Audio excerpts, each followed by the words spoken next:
quorum of the committee. There are 5 members. Councilman O, Councilman Nielsen, and Councilman Kenyatta Johnson will soon join us, as well as Councilman Heenan. We'd like, and I'm sorry, I wrote it down, Curtis. I know. Oh, no. Oh, yes, right here. And let me recognize Councilman Curtis Jones, the majority leader, who has joined us in the chambers. Let me ask the clerk to please read the bill, the resolution. Resolution number 150072, authorizing the creation of a special committee on energy opportunities for Philadelphia to continue to investigate the potential to establish the city of Philadelphia and the region as an energy hub. Thank you very much. We now call on our first witnesses. We have Mr. Craig White, CEO of Philadelphia Gas Works, Scott Rubin, Public Utility Consultant, and we'll have, after they testify, Mr. Rinaldi will call on you to come up. You'll be next. Oh, yes. And before we start, I'm moving, don't want to keep you here all day. I do have some remarks that we'd like to present. Some of us here on November the 13th, 2014, we were here on November the 13th, 2014, when City Council's Committee of the Whole began 2 days of hearings to publicly discuss the Philadelphia region's potential as an energy hub and how the Philadelphia Gas Works could be an active participant in potential energy and economic development opportunities. Our discussions then took place in the shadow of the Nutter administration's efforts to sell PGW to UIL Holdings Corporation. In early December, UIL terminated its assets purchase agreement with the city. Less than 3 months later, UIL was acquired by a much larger utility company. One of the many reasons my council colleagues and I were opposed to the proposed sale was that the sale agreement did not protect the city and PGW's customers and employees from this very possibility. The Inquirer, the Daily News, the Committee of 70, and other pundits purposefully ignored this and all of our other well-founded concerns. Instead, in their zeal to protect the administration's flawed, short-sighted agenda, they kept up an attack on this council. For some reason, they didn't appreciate our commitment to take a careful look at the specifics of the deal and asking the tough questions. For some reasons, they didn't share our commitment to protecting customers and employees of PGW while making sure that this deal would be in the best long-term interest of the citizens of Philadelphia. As a result, I was shocked when the Daily News ran a very strong editorial on February 27th, criticizing the Republican leadership in Harrisburg for not wanting to solve the state's financial problems with a one-shot infusion of cash from privatizing liquor stores. Here is what they wrote. As much revenue as it may raise, an asset sale is one and done. You can't sell the asset twice. Sounds familiar? Yet, when council raised this same objection to the mayor's proposed sale of PGW, they had blinders on. I've got news for you, my friends. We on council did our homework, and we passed with flying colors. As we made clear in November, council's process will include all stakeholders and explore all possibilities. Today, we began a more in-depth look at where we go from here. We will learn more about public-private and public-public partnerships that have been used in other cities, states, and other countries to finance or jumpstart infrastructure, utility, and economic development projects. Through these hearings, we hope to learn more about best practices and lessons learned, which approaches have been worked and have not, which ones have worked and which ones have not. Armed with this information, we will be able to make smart decisions about which energy opportunities Philadelphia should pursue, how we should do so, and within that context, what direction should PGW take. As the sale process showed, PGW is a very valuable asset, and it is now positioned to achieve its untapped potential as a major part of the region's energy economy.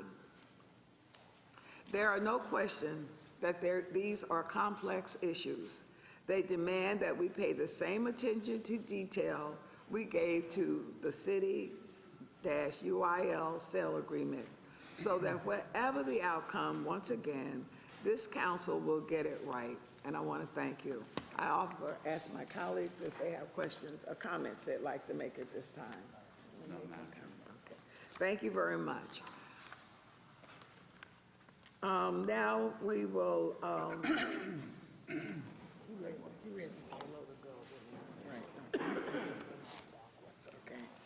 Okay, we'll now begin with our first witness, Mr. White. Thank you. Good morning. Good morning. Chairwoman Tasco and members of the committee. My name is Craig White. I'm the President and Chief Executive Officer of the Philadelphia Gas Works, and I've been asked here today to testify regarding resolution number 150072.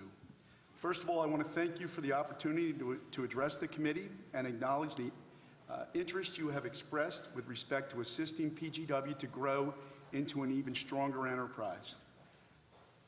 As members of the committee have publicly stated in the past, there is no question that PGW has made measurably great strides as a municipally owned utility in recent years.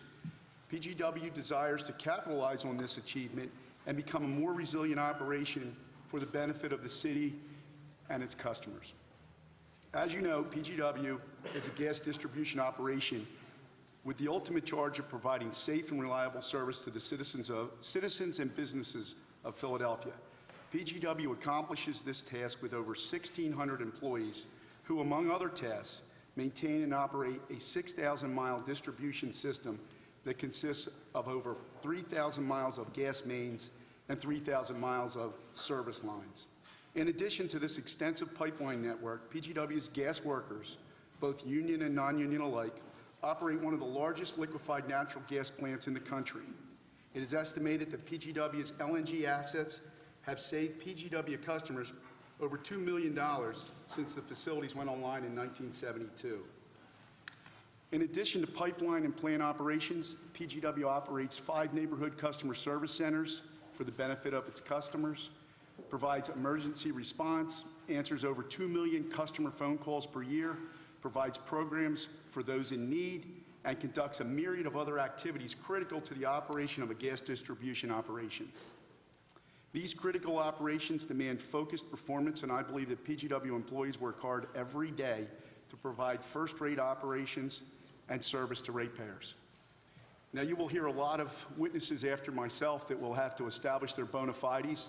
I want to make mention of the fact that in our field operations, we have over 4,000 collective years of experience on the PGW system.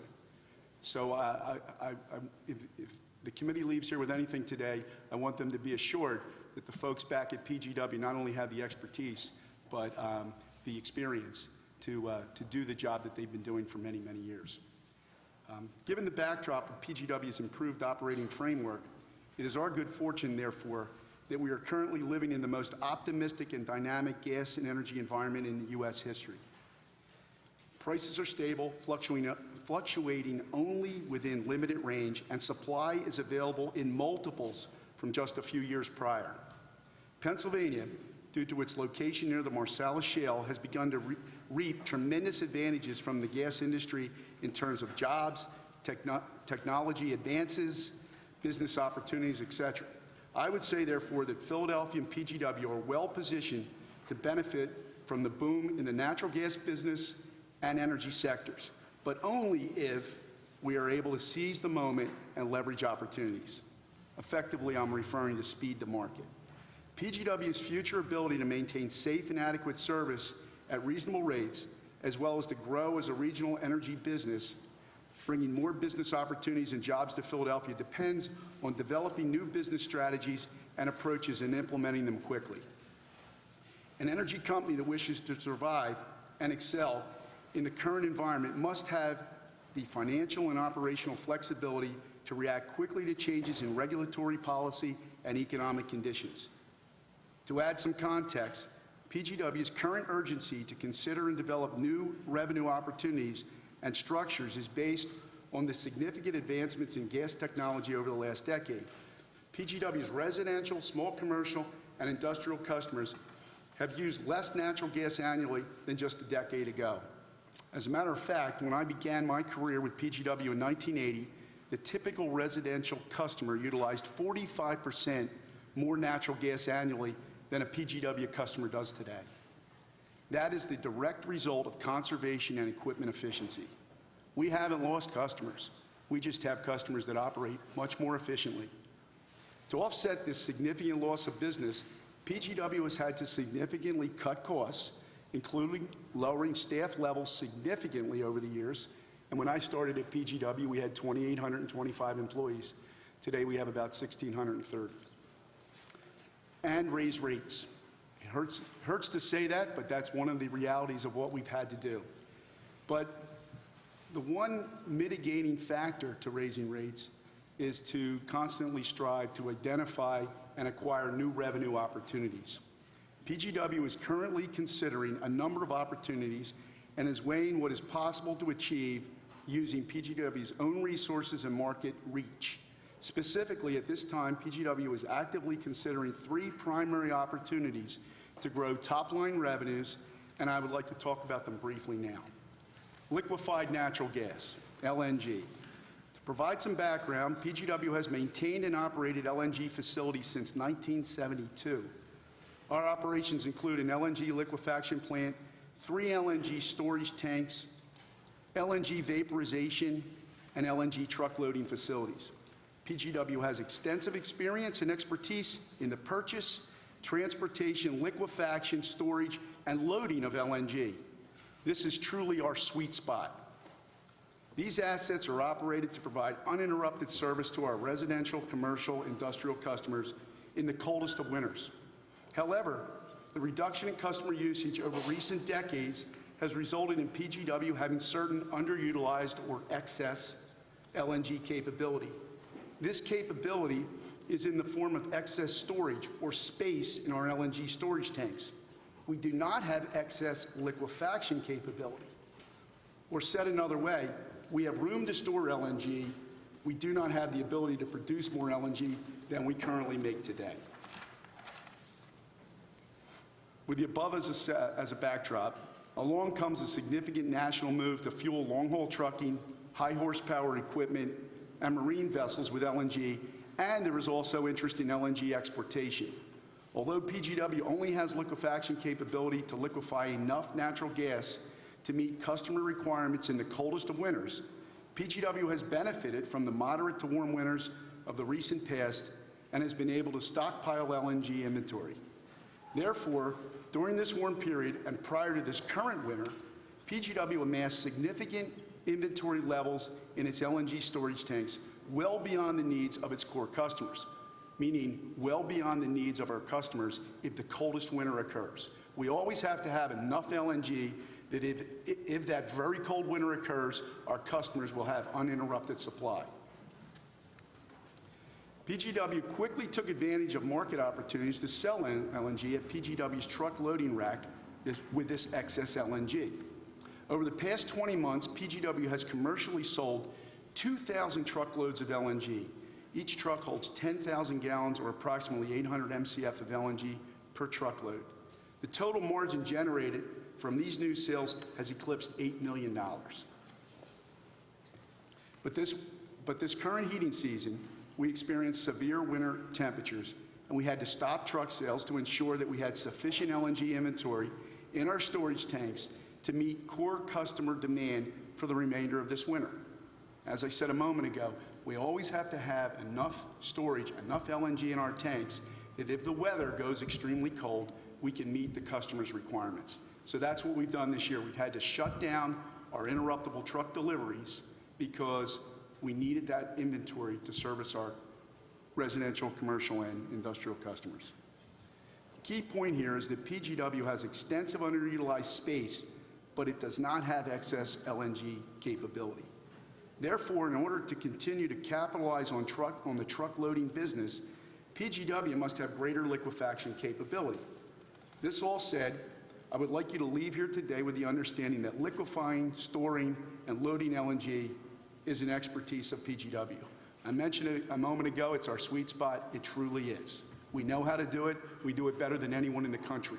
There's no other utility or no other facility in the country that does all of those aspects. You hear about Cove Point, they're not trucking LNG. They're delivering LNG through a pipeline network. So you'll hear about many LNG facilities, but nobody does what we do, which is very unique. This all said, I would like to, today we capture 100% of the margin from LNG truck sales because 100% of the assets are bought and paid for by our customers. We will shortly be presenting a business case to our board of directors to support expanding our LNG liquefaction capability to enable PGW to expand the LNG sales. If our board approves our request, we will be filing the same as quickly thereafter with the Philadelphia Gas Commission. Once the Philadelphia Gas Commission has reviewed our proposal, a potential recommendation will be submitted to council for their review and potential approval. Another top-line revenue opportunity is combined heat and power. Gas-fired combined heat and power, or another way of saying it, cogeneration, involves the simultaneous generation of electricity and thermal energy from gas for both heating and cooling. So why CHP? Why combined heat and power? It offers tremendous economies to customers who have CHP equipment, since it is over 80% efficient, whereas the separate generation of electricity in the U.S. centralized grid system averages about 34%. So if, for purposes of example, if you're generating electricity at some faraway plant and you're using natural gas to generate that electricity, you're getting 34% of the value of that natural gas when you plug in your electric dryer at your home. Alternatively, if you have combined heat and power, the value you get out of that same BTU of natural gas is at an 80% level. So it's highly efficient. The other significant benefit to CHP is the fact that there's a tremendous security of supply, and I'll get into that in a minute. CHP offers greater energy efficiency, lower greenhouse gases, and much greater security of supply with no interruption for heavy winds, ice storms, or delayed fuel deliveries. Equally important, CHP allows a building operator to use only one fuel source, natural gas, which has both stable pricing and almost unlimited availability to generate electricity and thermal energy. The alternative or traditional approach of purchasing electricity off the grid, relying on delivered oil or utilizing other high-priced forms of energy, leaves the building operator susceptible to price swings and Mother Nature. There are currently 10 large facilities in the city utilizing CHP with a net margin to PGW of some $400,000 annually. PGW considers this market as being in its infancy, with hundreds of buildings as prime candidates for this technology. The obvious best appliances best applications are hotels, hospitals, universities, museums, and even prisons. The major challenge in this market is first cost. PGW has programs to partially address this aspect and is in search of additional resources to support potential CHP customers. Third, compressed natural gas. PGW has laid the groundwork for local fleet operators to adopt compressed natural gas, or CNG, as a source of fuel. This groundwork includes increasing the number of CNG vehicles in PGW's fleet, training PGW mechanics and technicians to service our CNG vehicles, and constructing a PGW CNG fueling station. These steps will help develop a local market because PGW is using its CNG operations to show other fleet operators how they can convert their fleet to CNG. Additionally, PGW is supporting local CNG station owners like VNG and Temple University by offering a rate which makes it economically viable to operate a public or private CNG station. We consider this a startup rate, or a rate in which we can stimulate this market. PGW is committed to developing this market in Philadelphia because cities like Pittsburgh have been extremely successful in promoting CNG as a source of fuel because CNG is cleaner, provides long-term price stability, reduces the reliance on foreign oil, and creates statewide jobs. As the foregoing suggests, there are attractive business opportunities in the market for LNG, combined heat and power, and CNG that PGW should and must explore quickly if it is to remain a strong business. Some of these initiatives may be suitable for considering some form of public-private partnership in either delivering, managing, or financing the project. Others may better lend themselves to public-private partnerships, for example, teaming up with the City of Philadelphia or SEPTA and expanding our CNG-powered fleets. In each case, it will be necessary for PGW to evaluate the financial, legal, and policy implications of pursuing the new opportunity on our own versus partnering with another entity.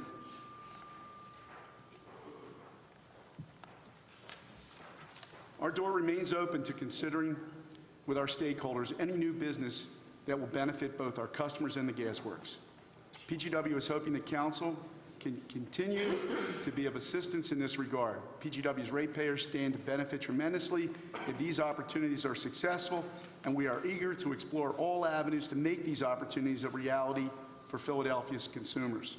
As you know, because PGW is entirely ratepayer funded, any increased revenues ultimately benefit our ratepayers. That concludes my testimony, and I'm happy to answer any questions that you may have regarding the foregoing. PGW thanks you for this time. Thank you very much for your testimony. Let me recognize Councilman Kenyatta Johnson, and also let me add that Councilman Curtis Jones sits on the Gas Commission. You have questions? Yeah, well, you want to do it now? We're doing. Good morning. Thank you for coming to testify. Councilman Nielsen. Some of the purposes of our hearing today is to explore how we can expand Philadelphia to be an energy hub here. And in your testimony, we talked about gas mains. We hear about that up in Harrisburg a lot, that they're worried about your gas main replacement. The mayor touted, and some people touted that, you know, if we go private, these gas mains and the safety factor there. If you can, Craig, can you talk about the gas main problem, the gas main issues, what you're doing to solve those issues? Can we touch base on that a little bit? Certainly. Because I know you do a whole lot of stuff, but I just hear the rumblings around the state that they want to hold hearings and tell us that we're not doing our job protecting. Is there a major concern that we should have on the timeline and stuff? Well, as an operator, if I'm given the opportunity to replace more cast iron, I'm going to take advantage of that fact. But what we have to do as Philadelphia Gas Works, we have to balance safety and our ability to afford the replacement program. We have had a SAFE program for many years. As a matter of fact, not more than 18 months ago, the Public Utility Commission approved our long-term infrastructure plan, which specifically identified that we would replace about 25 miles a year. Last year, we replaced 28 miles of cast iron. Now, I think the real notion here is how does that tie to the issue of an energy hub? And I think you have to take a step even outside of Philadelphia, and that is interstate pipeline is a critical component to developing an energy hub. Unless an interstate pipeline is actually built to bring more gas to Philadelphia, you're not going to see an energy hub. It's just not going to happen. So when we talk about Philadelphia Gas Works infrastructure, Philadelphia Gas Works infrastructure has been maintained for many years in a safe and reliable manner. We don't have any more incidents than anyone else. We do things in a very efficient and expedited manner. We respond to 98% of our leaks in less than an hour. So the fact of the matter is safety is not the issue. that's related to the Energy Hub. The Energy Hub, safety is an extremely important issue to me, but with respect to the Energy Hub, what's most important is there has to be a pipeline connection to Philadelphia.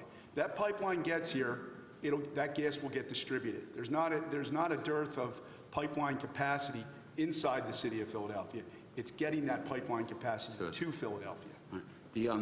Thank you. You spoke about the LNG assets. Through the capital budget, PGW has proposed installing a second LNG liquefaction unit, and preliminary costs ranging from about $60 to $100 million. You had an open season seeking proposals from customers interested in that. Can you tell us the results and how that's working out? Well, as I mentioned, we're going to be forwarding a business case to the board, but just to give you a little bit of a heads up on that, the response we received to our open season was very strong, far in excess of what we're selling today. We had designs on moving about 1.5 BCF through the program we have today, and the responses we received were over 6 billion cubic feet. So we believe that's a pretty strong response. We're very hopeful that this market will expand in the marine business. I think you'll hear testimony from other parties today. In my quick scan of other witnesses' testimony, I note that there will be some discussion about the marine business. We believe that that's a real fertile market for the LNG usage in the future. So yes, we have preliminarily put a number in our capital budget, but of course we need to back that up with an appropriate business case to justify any expenditures. If you do build a liquefier, how long will it take PGW to realize a return? I mean, what kind of net revenue would that bring in for PGW? Today, you can build these a lot quicker than you used to because they're actually brought in component parts. We could be up and running once we have approval in 18 months. At that point, we would look for binding contracts, and we would provide what we call firm service, which means guaranteed service. The reason we can guarantee the service, unlike today, where we have to reserve this capacity or reserve the amount of liquefaction we have for our firm customers in the coldest of winter, if we build another facility, it will strictly be used for this merchant opportunity. Now, obviously, if we had a force majeure situation where our other facility broke down, we would account for that in the contracting with these parties. But this additional facility would be to make money, to offset borrowing, to offset customers' future rate increases. The net margins that we'd be looking at, probably in the 12 to 20 million range. And Annually, that's right? pretty preliminary, but... Annually. And that could also help with the gas main replacement program? Well, when we replace mains, we either internally generate funds or we borrow money. So Okay. that's the two methods that we use. So obviously, any dollars that come in, could be earmarked for that. Yep. I guess in some of the future testimony, we're going to hear about public-private partnerships along that way and see which way. Is PGW looking to do any of this? Public-private partnerships? Have you looked at it in the past to see the viability? We certainly will look for any opportunity that could expand our ability to replace pipe at a cost that our customers can afford. As I said before, we believe the system is exceedingly safe right now. We've increased our 18-mile program, which, this 18-mile program is not something that we just develop out of thin air. We've done a lot of benchmarking. We bring in experts in the area of determining risk, and we had an 18-mile program that we felt was extremely sufficient, or very sufficient. We then, last year, expanded it to 23 miles, and then this year, 28 miles. So we've already taken our program up 10 miles over the last 2 years. All right. Well, I have no further questions at this time, Madam Chair. Thank you, Craig. Thank you very much. Let me just add, I didn't tell him not to ask the questions. No. It was just a process here. Let me ask a couple of questions. In your testimony, you talked about the CNG, and has there been any effort between PGW and the city to get the city to use CNG gas? The devil's always in the details. We've had many discussions with transportation over the city, but you have expenditures above and beyond just purchasing the vehicle. And those are some of the things that the city has to consider. You have to make your garage facilities have to be able to accommodate it. But I certainly believe it's the wave of the future, and I fully expect that fleets in the future will largely utilize LNG. If you look at a fleet like UPS, they have no gasoline or diesel in Utah or in California. It's all natural gas. If you look at a UPS truck here, it'll say hybrid. It's not using natural gas. That's because the availability of fueling stations is not what it needs to be. So CNG has always been a chicken and egg type of issue. We'll buy the vehicles if the stations are there. We'll build the stations if you buy the vehicles. So that's the type of dilemma that we find ourselves in. But as the cost of the equipment, as the cost of the building the fueling stations, and as the cost of the vehicles themselves start to fall as they have, you're going to see more people move into this direction. But yes, Council or Chairwoman, we have had numerous conversations with the city and with SEPTA. Has there ever been any financial analysis that you know of that could be helpful in determining if it's worthwhile, if it's will benefit the city and PGW in terms of cost, that the city could move towards using natural gas? To my knowledge, I'm not sure if a cost-benefit analysis has been done, but obviously when you look at these things, you're looking at costs, and you're looking at what type of savings and what your payback is on your added costs. So if you're spending 25% more for one of these vehicles, you want to make sure that you drive it enough miles that the differential between the cost of gasoline and the cost of natural gas gives you a sufficient payback. So those are the types of things we look at when we evaluate these projects. So maybe that's something we could pursue, because you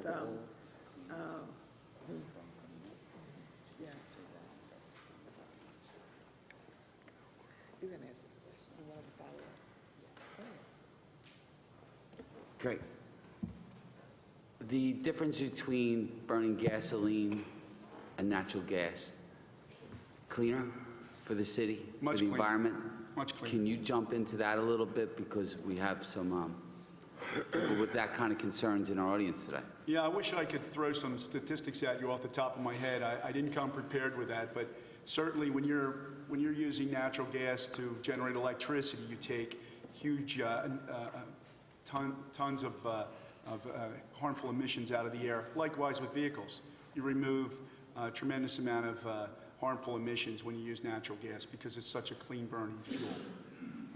But we can certainly provide the committee with additional information regarding that. Thank you. Thank you. Concentric concluded that both liquefied natural gas, LNG, exports and natural gas liquid sales were outside of possible opportunities PGW can take advantage of. Do you agree with these conclusions? If so, why? If not, why not? I think certain projects with respect to LNG are heavier lifts than others. And what I mean by that, whenever you start looking at these projects, they start out with a percentage of probability of coming to fruition. Some projects have more hurdles to leap over than others, but I wouldn't say that I don't think that these projects are doable. I mean, obviously, we were able to accomplish something with LNG that a number of folks would not have anticipated PGW doing. And the reason we did that was certainly because we were able to get to the market very quickly because we had the assets. Everything was approved. There were no regulatory approvals necessary. We just took advantage of a market opportunity. So I would say that any of these LNG opportunities have to be looked at. We have a supply of natural gas in the state that's almost, I mean, you know, every time you turn around, you hear that the current level that we're using natural gas in this country, if you talk to experts 5 years ago, they would have said we have natural gas for 50 years. Now the numbers are 150 years, 175 years. And the technological advances in horizontal drilling have just advanced the ability to extract natural gas from heretofore locations that they never could have extracted it. So I think that the low-cost supply and the stability of that supply and the level of inventory, people can't help but look at natural gas. It's here to stay. And it's going to be used in vehicles, it's going to be used for, in the combined heat and power space, and it's certainly going to be used for high horsepower equipment. It's going to be used in the shipping business. Think about it, a tugboat uses 225,000 gallons of diesel a year. That's their biggest operating expense. If you can take 225,000 gallons and reduce that by $1, you've just almost saved yourself $250,000 in operating expenses, and that's one small operator of a tugboat. So there's very persuasive arguments for why natural gas is here to stay. The purpose of this hearing is to talk about public-private partnership. What does that mean to you and PGW, and is that something that you think that is possible in this region? Well, I think the attorneys would have to weigh in heavily here. I'm sure it's, you know, anything's possible. And I believe that if there's a way to infuse, have an infusion of capital that will enable us to do things that we couldn't otherwise do, that's in the public's best interest, that won't cost the public an inordinate amount of money, I think it's something we should certainly look at. And PGW is poised, our legal staff and our team, we're poised to look at any opportunity, and we have been looking at it. You know, in the past, we've done arrangements with entities, but I'm not sure you'd call them public-private partnerships, but we've done some significant work with privately owned or investor-owned organizations. Take Veolia. They have a very large distribution line that we worked on with them in such a way that they actually paid for the line and we own it. So the city owns the actual asset in the ground, but it was paid for by the Grace Ferry Partnership. So I'm certain there are ways to do public-private partnerships. As I understand it, there's about 1,000 different definitions for public-private partnerships. So we, as I said, we stand poised, ready to listen to any alternatives that may be in our customers' best interest. Okay. Are there other questions, Councilman O? And let me recognize Councilman Heenan. Thank you very much, Madam Chair. So there are 17 members of council, and we don't all think alike, but we all did come up with the same conclusion that we were not supporting the UIL Holdings sale as the specific terms and conditions that were put forward. I will state very clearly that I am a big believer in the potential of natural gas to lift this city. And I think it is very important that we, as a city, look at it thoroughly and explore its capacity fully. It seems to me that we would have to do that first in order to provide the citizens of the city with an ability to understand what their options are. But there's probably, in my opinion, no bigger opportunity for Philadelphia than LNG exports. So with that, I would say that I was quite uninterested in UIL, which had no money, no interest, no capital for expanding or developing LNG exports or furthering the capacity of PGW's LNG capabilities. In addition to which, I didn't see that they have the capital to replace pipe in the manner that they described, nor was that in the contract. With that, I want to go into an exploration with you of just some questions I have about PGW and LNG specifically. You did talk about LNG in terms of selling excess LNG by the truckload. And there's already a limited capacity for PGW, and it is currently that when we reach a certain level of capacity, we sell off some excess, we hold some for emergency situations in the winter. Is that correct? Yes, that's correct. Okay. And realistically, with the existing infrastructure that we have for liquefaction, what would be our capacity if we were to get an investment in to increase our capacity? What would be our capacity in terms of liquefaction? Well, we have a couple of different scenarios, but Give me your we best believe scenario. the best case scenario is a plant. I'm sorry. We believe the best case scenario that fits the marketplace for us is somewhere around 21,000 decatherms a day. The existing plant we have there today is about 15 to 16,000 decatherms a day. And based upon the number of days out of the year that we can run that plant, it produces, if we were starting from a completely empty tank, it produces enough natural gas for our customers to be secure in the coldest of winters. Okay, and if you were to sell off the greatest amount of capacity of your storage, how long would it take before you were to fill it, to reach capacity again?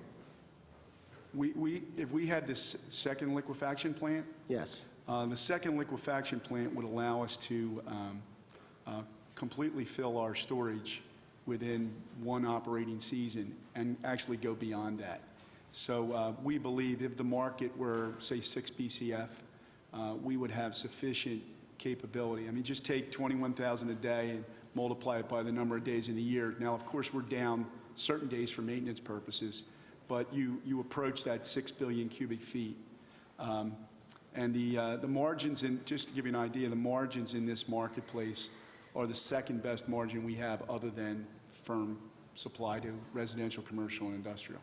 Okay, so basically 1 BCF or 1 billion cubic feet, basically in terms of BTUs, is about 1 trillion BTUs. Is that about correct? I'll go with your math on that. I think you're Okay, correct. well, I looked it up, so it is accurate, believe me. I kind of thought you did. But that's a lot of energy.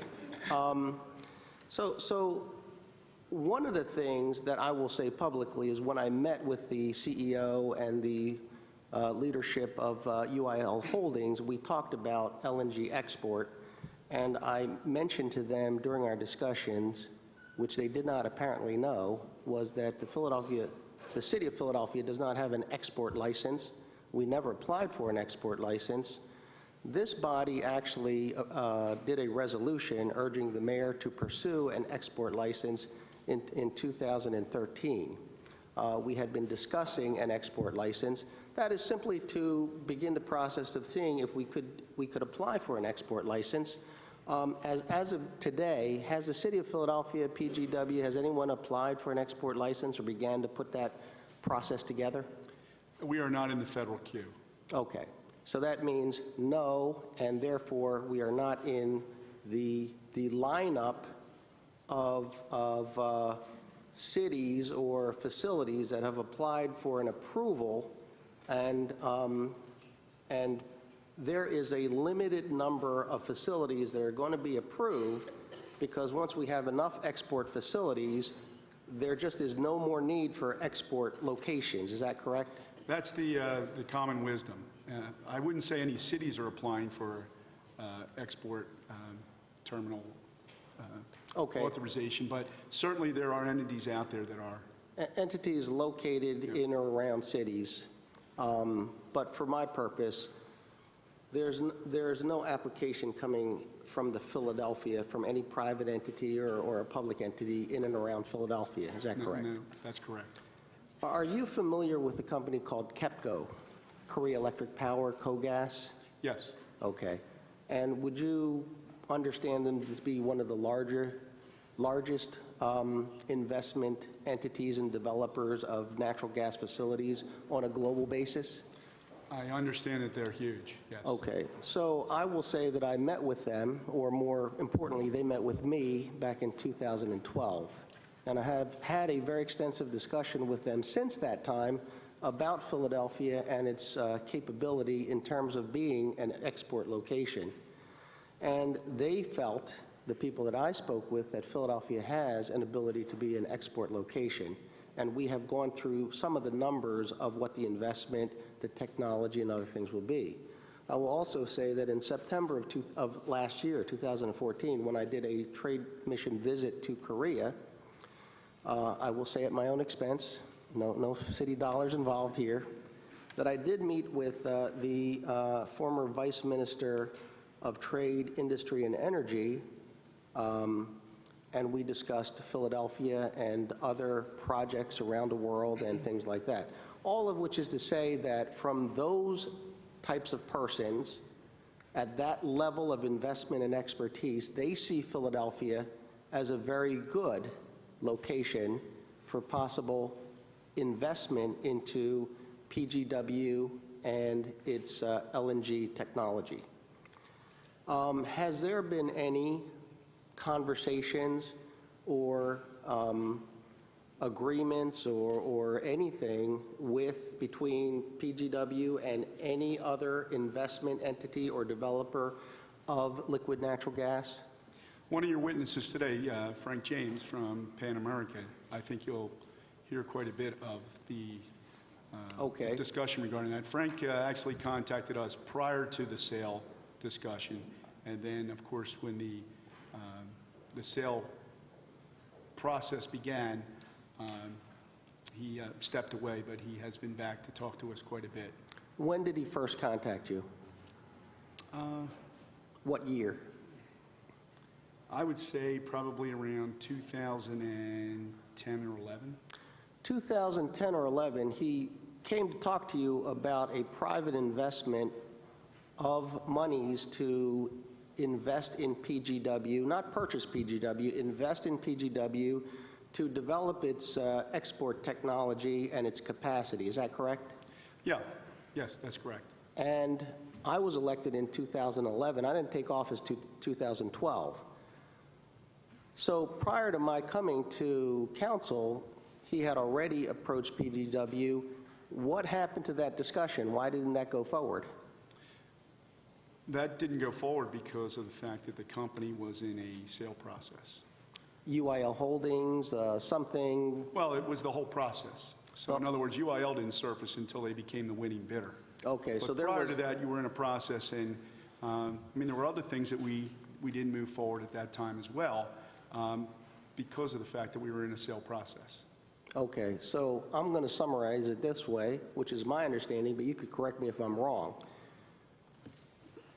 The direction that the city went in, which is the direction of the administration of the city, which ultimately is your boss, kind of, was that it was looking to sell the assets of PGW to a company that would continue to deliver gas to residences and businesses and to get a purchase price, an excess amount of which would go to fund a portion of the pension fund in Philadelphia, which turns out to be about $242 million at the end of the day with UIL Holdings. Is that about correct? It's not exactly correct? I would agree with everything you said except for the 242. My personal belief is the number was at least double that. Okay, so But 480? that's just me. Okay. I'm not putting words in your mouth. So everything's true except the end result of the city might have been about a little south of $500 million.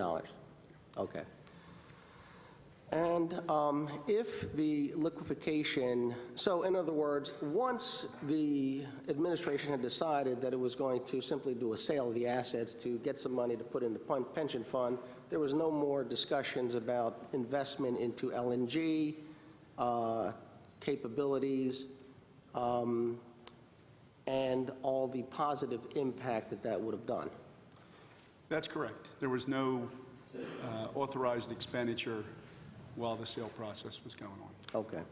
So when I came into office, based on my meetings, I had said many times to the administration that I was not interested in looking at these type of sales, the UIL holding sale, without knowing that we had put it on a global marketplace, that we have gone to the biggest investors, that we were insured, that we were providing the citizens of Philadelphia with the opportunity to not only own PGW, but get investments that would develop jobs and secure public revenues for our schools and for our cities beyond raising taxes at a rate that seems to be significant with an investment, a private investment, into the LNG capability. And that's just for your information. So could you tell me that if we were to export LNG, we were to get private dollars in to bring a pipe into Philadelphia, we were to maximize our second liquefaction facility, we were to put that at a terminal, we were going to ship it out, what is the range of money to the city that we would benefit from? If I may, PGW would participate in a project like that from the standpoint of our storage capabilities. We wouldn't necessarily be involved in the development or costs associated with the pipeline connection, and that would be, incidentally, that would be a tremendous benefit to the development of an energy hub in Philadelphia, because certainly if you're bringing in a interstate pipeline that provides 700,000 decatherms a day, you might want to enlarge that to a million a day, and support other major industrial initiatives in the city. So from that standpoint, obviously, the development of an LNG terminal would be very important. That aspect of it would be part of that investor group's responsibility. Yes. The other piece of it that we would not necessarily participate in is obviously the coordination with a foreign country, East Europe or wherever we'd be delivering, the partner would be delivering their supply. So we probably keep our component of it inside the fence line. And if you look at the size of this facility that could be built here, it's probably a one-train facility, which would be about 600,000 to 700,000 decatherms of liquefaction per day. That would bring a 135 cubic meter ship in here about once a week.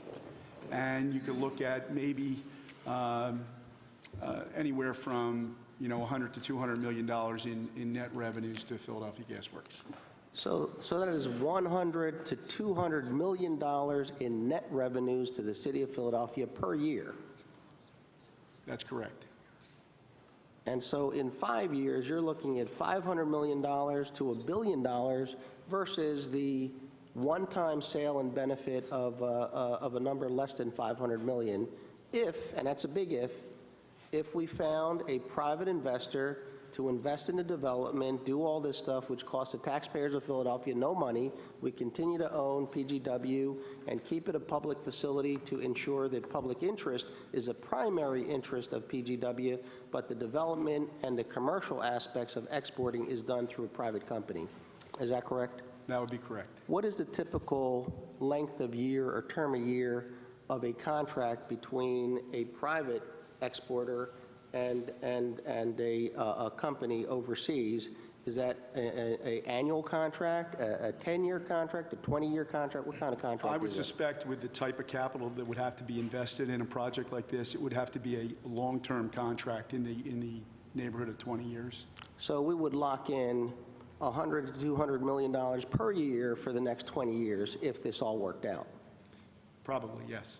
Okay. So I have a great interest that we at least explore this and put this on the table to the voters before we talk about selling it to a company that doesn't have enough capital, which had previously purchased 3 small facilities from Iberdrola, and now, years later,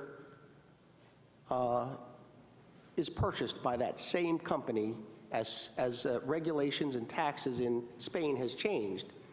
So they know each other, and they paid $3 billion for UIL Holdings, which is smaller in its combined state than PGW. And PGW has a tremendous asset, which is its liquefaction capabilities. That's all the questions I have. Thank you very much. Thank you, Councilman Heenan.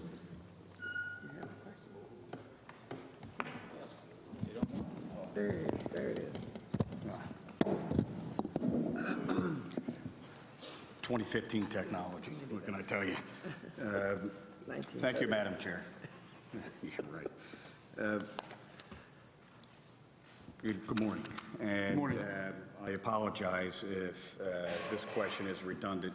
I want to ask quickly about the main replacement plan, PGW's main replacement plan, and if the plan is certain and what the timelines are. Well, as I said a little earlier, we had an 18-mile program. We availed ourselves of the new legislative tool known as a DISC, which is a Distribution Improvement Service Charge. I have that wrong, but it's close. And anyway, that's a mechanism that we used to expand our program. And this past year, we did 28 miles of pipe replacement. At a 28-mile clip, we're somewhere in the high 70s years of replacement just to replace our cast iron. That would be about 1,400 and some miles of cast iron replaced in that time frame. We have intentions, and we will be amending our capital budget rather soon to ramp that up in 16, using another $8 million, and then leveling out in 17 at about $11 million a year going forward. That's our game plan now. We have not yet presented that to the Philadelphia Gas Commission, but we will shortly. Our board has seen it and approved that, and we should be amending our budget. So in that regard, we probably will be in the 50-year range of removal of our cast iron inventory. Okay. In the capital budget for PGW, you propose a second LNG unit over the next couple of years. And preliminary costs ranges from $60 to $100 million. In the 5-year plan, the forecast is about $20 million a year in revenues could be as a result of this liquefaction capital improvement. And you recently had an open session, with seeking proposals for customers interested in expansion of PGW's LNG. What were the results of that, and what impact would that have on PGW and the customers? The results were very good. We received non-binding requests for about 6.3 BCF, billion cubic feet. Now, our storage tanks hold about 3.9, so it gives you an idea that we'd actually be filling the tanks and distributing the natural gas, currently by truck loading racks. In the future, maybe rail cars. But nevertheless, we'd be cycling the facility and getting a little bit more value out of that storage space that we have. That storage space is a very critical component. It's already sited, it's in operating condition, and we have a real asset there. How long will it take PGW to realize the return on the cost of the installation of the new liquefaction unit? If it's approved, we would probably be, we're likely going to file an amendment. It'll be before council in October. It's about 18 months from that point where we would be online. So, within a 2-year period. As far as the investment in the capital improvement of that LNG, what would be the return on that investment? Like, when would you start to see some of PGW's additional revenues forecasted in your assumptions? Well, we would, as the facility was approved, we would immediately go out and look for binding commitments. The fact that we interrupted customers this year and we're only providing an interruptible service It's pretty tough to get binding commitments. Once we have authorization, if we get authorization to build a facility, we will then at that point be able to get those binding commitments. And when the facility comes online, we'll be making money immediately.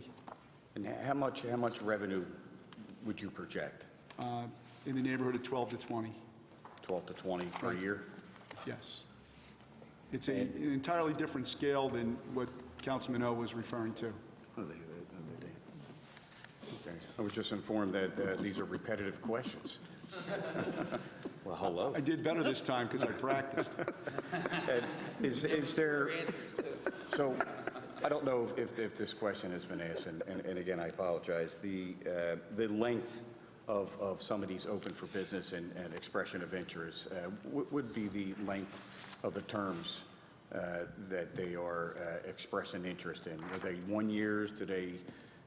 Are they multiple years? Are they 10 years, 15 years, 20 years?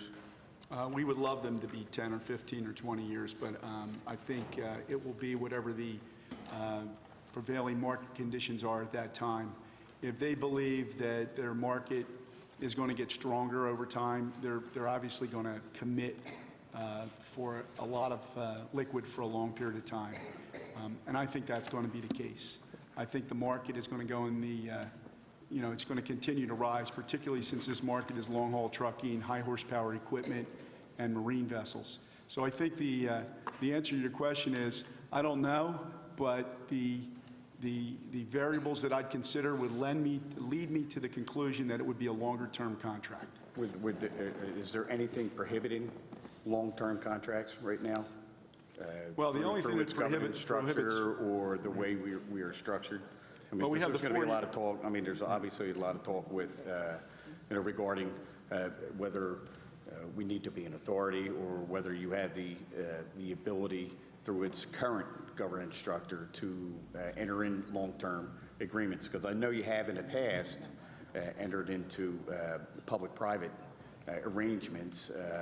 In particular, I mean, I don't think, you can answer this, I'm not sure if they ever came to fruition, but, you had the Hess possibility, and that was it was around 2001, and in the late 90s, you had, what was it, QST, if I recall, on electricity?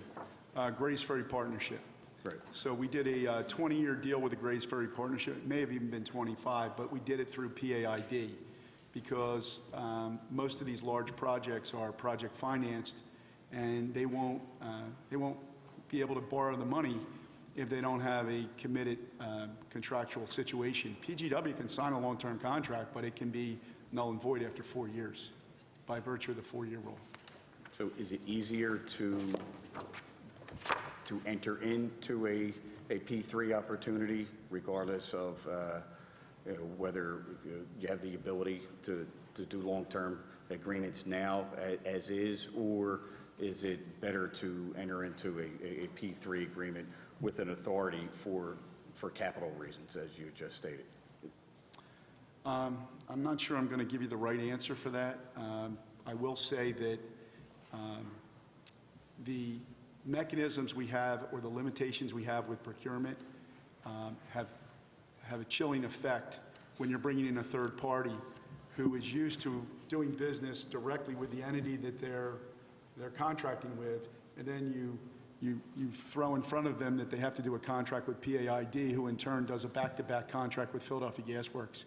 So that's an unusual mechanism, and it's not uncommon for entities to say, I have scarce capital, why should I go through this here in Philadelphia when I can take it elsewhere? I don't have good examples of that, but I can tell you that in verbal conversations with people who have been interested in working with us, it's a heavy lift. And I will say during the Hess negotiations, which was for importing of LNG, and it did not come to fruition. And, I may preempt the question, but that was due to not only the procurement, but also the transit up the river at that time was considered a heavy lift. All right, so currently, the way things are structured, whether it's governance and the procurement or the ability to go to market and capital, is it a challenge to reach our full potential as PGW exists? It's a huge challenge because in this business, you have to react quickly. And whether it's a regulatory change that opens up an opportunity or whether it's a business opportunity. 5 years ago, we didn't anticipate having 4 times the amount of natural gas in this country. We didn't anticipate stable pricing for decades, which is what we're looking at right now. I mean, obviously, I don't have a crystal ball, but I think all the variables indicate that, you have more gas than you know what to do with. Yeah, I think it's very important that we, if we're going to have a utility in the city of Philadelphia and we want to flourish, we have to be quick to market. Okay, thank you. Thank you very much. The committee, as well as council members, will have an opportunity to further discuss the capital budget for PGW and also come up with probably some recommendations on how we could possibly make it easier for you to do business. Thank you. Okay. Any other questions? Thank you very much. Oh, I'm sorry, Councilman Jones. You're sitting over there in the wilderness, and I'm sorry. Yeah, that's all right. Thank you so much, Madam Chair, and I just want to say thank you for your attention to detail to this issue, not just in your capacity here, but as chairwoman of the Philadelphia Gas Works. Thank you publicly for staying keenly on top of this. And we look forward to you continuing to do so from whatever capacity. I wanted to ask a couple of questions, if I could. And a couple of them are just clarification questions. You said there are many definitions of what an energy hub is. Do me a favor, take a stab at what you think an energy hub like Philadelphia could be. Well, I said there are many definitions for a P3, as I understand it, but with respect to the energy hub, I think that in Philadelphia we have significant refinery capability. We have a workforce, both educated workforce and a blue-collar workforce that is underutilized. And I think if we can bring industry to Philadelphia, obviously the energy industry will be needed to support that. You're not going to get an interstate pipeline here if you don't have demand and you don't have someone willing to pay for it. Interstate pipelines are willing to think more creatively than they did in the past. In the past, if they didn't have binding commitments for every decatherm of capacity, they wouldn't build it. I think you're going to find that there's some more creative thinking coming out of interstate pipelines, and when they get an anchor tenant, they might be willing to spend a little bit of their own capital. But this is not a group that's typically, they're a risk-averse operation, so they're going to be a little careful how they spend their money. But I do think that we have all the makings here of using a lot of energy. And I'm a big proponent of you bring industry, you increase tax dollars, you start to support schools and city services. So that's what I think we all need to do. So do you believe that demand that you mentioned is internal by developing clients within the city's boundaries, or more external export, or both? We've lost most of the industry in Philadelphia. We have to bring it back. And to answer your question, then it's external. I think we need to bring industry into this environment. And we have to be creative about how we do it. But one of the ways to ensure that you'll have an energy hub in the future is to attract that industry and attract that interstate pipeline. So I guess I should rephrase it differently. If there was a two-pronged strategy, one, we need to develop industrial clients within the borders of the city of Philadelphia. 20 years ago, we had Acme Bakery on Upland Way in my district. Used to bake bread. You could get fat walking a block around there just smelling the bread. They've left, and one of the reasons was high cost of energy. If we could convert that back and maybe provide them an affordable get, could we attract industry like that? And then part two of that is any surplus, who's the customers out there that would want to buy it from us, not in Philadelphia? Well, much of the pipeline capacity that we're talking about with regard to an energy hub would not necessarily be PGW capacity. There may be direct, I'm sorry, there may be direct links to refineries. There may be a direct link from an interstate pipeline to a electric generating facility.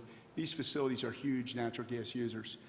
Certainly, if industry sites within Philadelphia's boundaries, the gasworks distribution system will likely be a part of that mix. But as I said, it's going to be a combination of natural gas entering the city of Philadelphia and going straight to the industry location. You know, Mr. Rinaldi's here today. I think maybe he could amplify on that. If there's some things that he wants to do down there, he may have direct feeds from the interstate pipeline. Similarly, you could reestablish industry in neighborhoods in the city of Philadelphia, and that natural gas would be distributed through PGW's network. So based on liquefaction, you used a really cool term. Let me see if I wrote it down. Liquefaction, I think it might have been. Did I mispronounce it? No, that's one okay. aspect of what we do. Yeah. So who is the market for that particular product? That market pretty much at this time is outside of Philadelphia. So who are they? It's wholesale operations that distribute liquefied natural gas for the use in long-haul truckers. So if you see a tractor trailer with a fuel tank on the side that looks a little larger than what you're used to seeing, that's probably an LNG truck. Okay. And the LNG is being taken to locales where they can load the LNG on these vehicles. And they have the same cruising range as a diesel vehicle. So How big is that market? that market is, you know, I don't have an exact feel for how big it can get, but just the entities that we reached out to with our open season came back with about 6 billion cubic feet, and that's primarily the long-haul trucking market, and to a lesser degree, high horsepower equipment at drilling sites out in western Pennsylvania and central Pennsylvania. But the main market is the long-haul trucking market. Right now, currently, we get our molecules from, do we get it from western Pennsylvania or from Texas? We get about 45% from Marcellus, western Pennsylvania, and the remaining molecules are South Texas, Louisiana. And how are they delivered to you? They're delivered on interstate pipelines in which we have contracts. And those contracts terms are how typically, let me go where I'm going. The typical term of bringing that pipeline capacity, we lease space on that pipeline. That's correct. And those terms are usually 12 years? They can range, but historically they've been as long as 20 years, 20-year contracts. And currently, for what reason, what are current terms of those? Many of those contracts are in what you call an evergreen status. And some are in probably 5 to 10-year structures. But this is capacity that we need for Philadelphia citizens. So this is capacity that we're not giving up. So currently, of the leased capacity within those pipelines, how much do we actually utilize? In the coldest of winters? On average. Well, on average, we're probably using, I'd say, 85% a year. So so on average, so over the last 3 years, we've used 85% of that capacity? That's not a number that I typically think about. What I need to do is I need to make sure I have enough capacity so that when the weather gets extreme like it did this winter, there are days that we're using every bit of capacity that we have, plus we're running our LNG and vaporizing, hundreds of thousands of decatherms of LNG. So my question is, how much more capacity, if we took full throttle, could we run through that pipeline? Oh, okay. Okay. I get the question. We have physical constraints. They're called gate stations.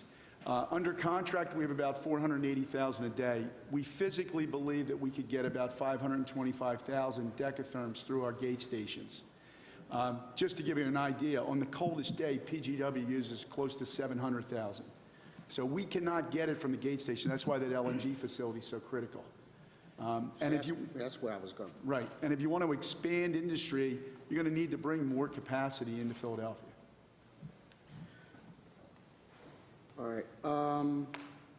So we have, if you were to say between 1 and 100, we use about 85% of that capacity. What does that 15% expansion mean by way of dollars? Well, it's not that it's excess. It's just that you asked me on average how I use it. Right.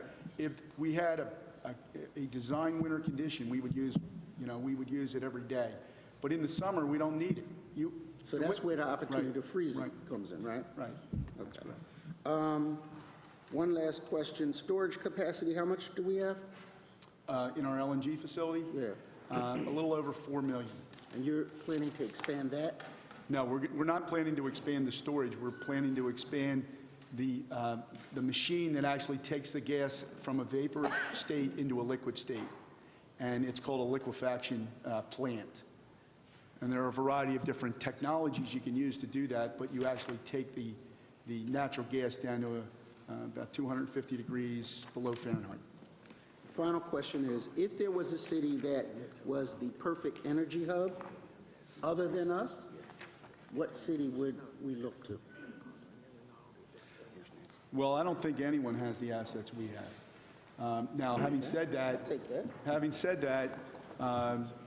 we have a population and we have surrounding communities that make it a little bit more difficult to expand the energy hub concept, as opposed to places in Louisiana and Texas where a stripping plant is enhancing the appearance of the neighborhood.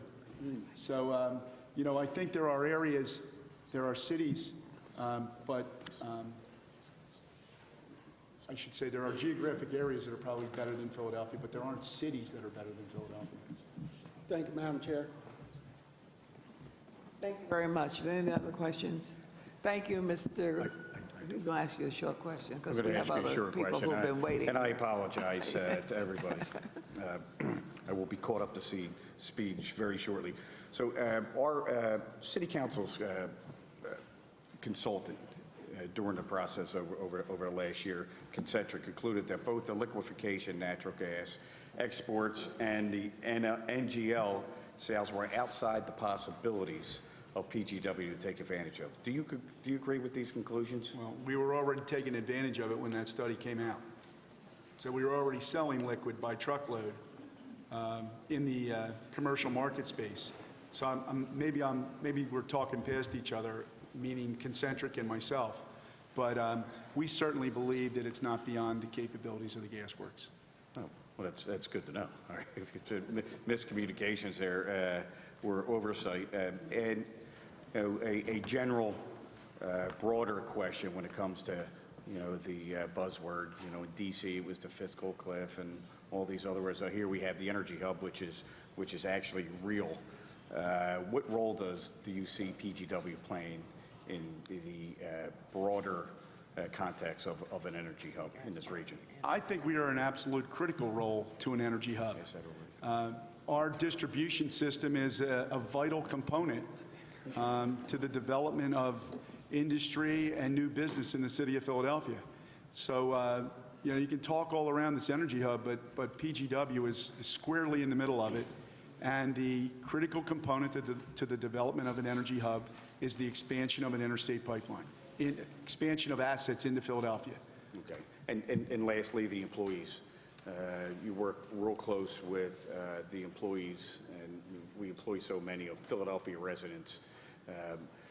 To me, that makes our asset that much more valuable in their knowledge. Can you talk about a little on the employees and how important it is in any succession plan or acceleration plan for pipe replacements and delivering the product economically and in a safe manner? Well, let me just say this, that Keith Holmes, the union president, and myself have negotiated 4 or 5 labor agreements over the last 15 years. You have seen the direction the company has taken over those 15 years. It's not due exclusively to that. There's been support, rate support, and other things. But I will tell you right now, if there wasn't a working relationship between management and the union, we would not have gotten off the dime. So, how we work with our 1,200 unionized employees and our 490 non-unionized employees is critical to the success of the company. And We have a labor agreement. We abide by that labor agreement, but I will tell you that it has been the order of the day that our union has looked for ways to not only support their membership, but support their membership by making the company a better place and a better company, stronger company. Thank you.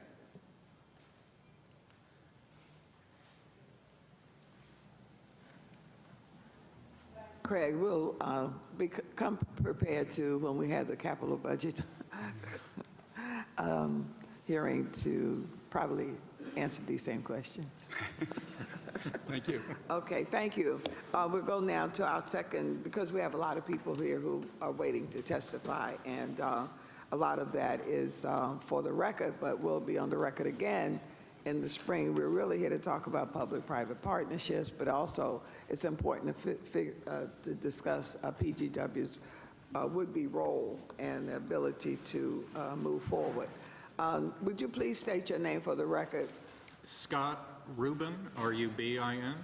Would you please proceed with your testimony? Thank you, Madam Chair and members of the committee, and thank you for inviting me to appear before you today. By way of brief background, I am a Pennsylvania attorney who works exclusively on issues related to the public utility industries as both an attorney and consultant throughout the United States and Canada. I've been doing this type of work for more than 30 years, back to when I started as a staff attorney with the Pennsylvania Consumer Advocate. I've been asked to provide some background information concerning the legal structure and economic regulation of PGW and some possible options for that moving forward. Madam Chair, you properly called PGW a very valuable asset this morning. Let me flesh that out a little to give us some perspective. As you know, PGW is the largest government-owned natural gas distribution utility in the United States. According to PGW's annual report for their most recent fiscal year, which ended August 31st, PGW had total assets in excess of $1.7 billion, of which the net value of PGW's utility plant was almost $1.2 billion. Those assets are supported by about $980 million in long-term debt. On a net basis, the city's investment in PGW, what we can think of as equity in the business, was more than $400 million as of August 31st. In that most recent fiscal year, PGW paid a distribution to the City General Fund of $18 million, generated positive cash flow of $166 million, and had net income of almost $50 million.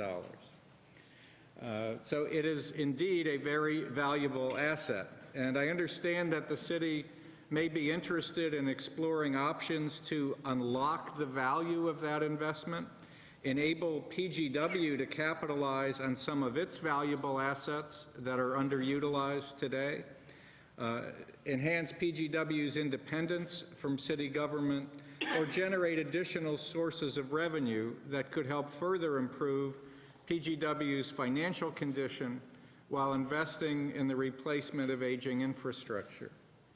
Now, the city may be interested in pursuing some or all of these types of opportunities while retaining government ownership and ultimate control over one of the city's most valuable assets. Now, as you know, cities in Pennsylvania have the ability to establish municipal authorities for certain purposes. The Municipality Authorities Act sets out the specific purposes for which an authority can be established, as well as the powers and duties of an authority. Creating an authority to own or operate the assets of PGW is a method the city may want to explore to provide greater flexibility to both the city and PGW while retaining city ownership of the assets. The Authorities Act itself does not mention natural gas distribution as an enterprise in which an authority can engage. But in 1999, the Pennsylvania General Assembly enacted the Natural Gas Choice and Competition Act, that specifically authorizes the city to form an authority to provide gas service, but with certain restrictions, which I'll discuss briefly in a moment. Under the Authorities Act, an authority has broad powers to act independently. A municipality creates an authority by filing articles of incorporation and following certain legal and notice requirements.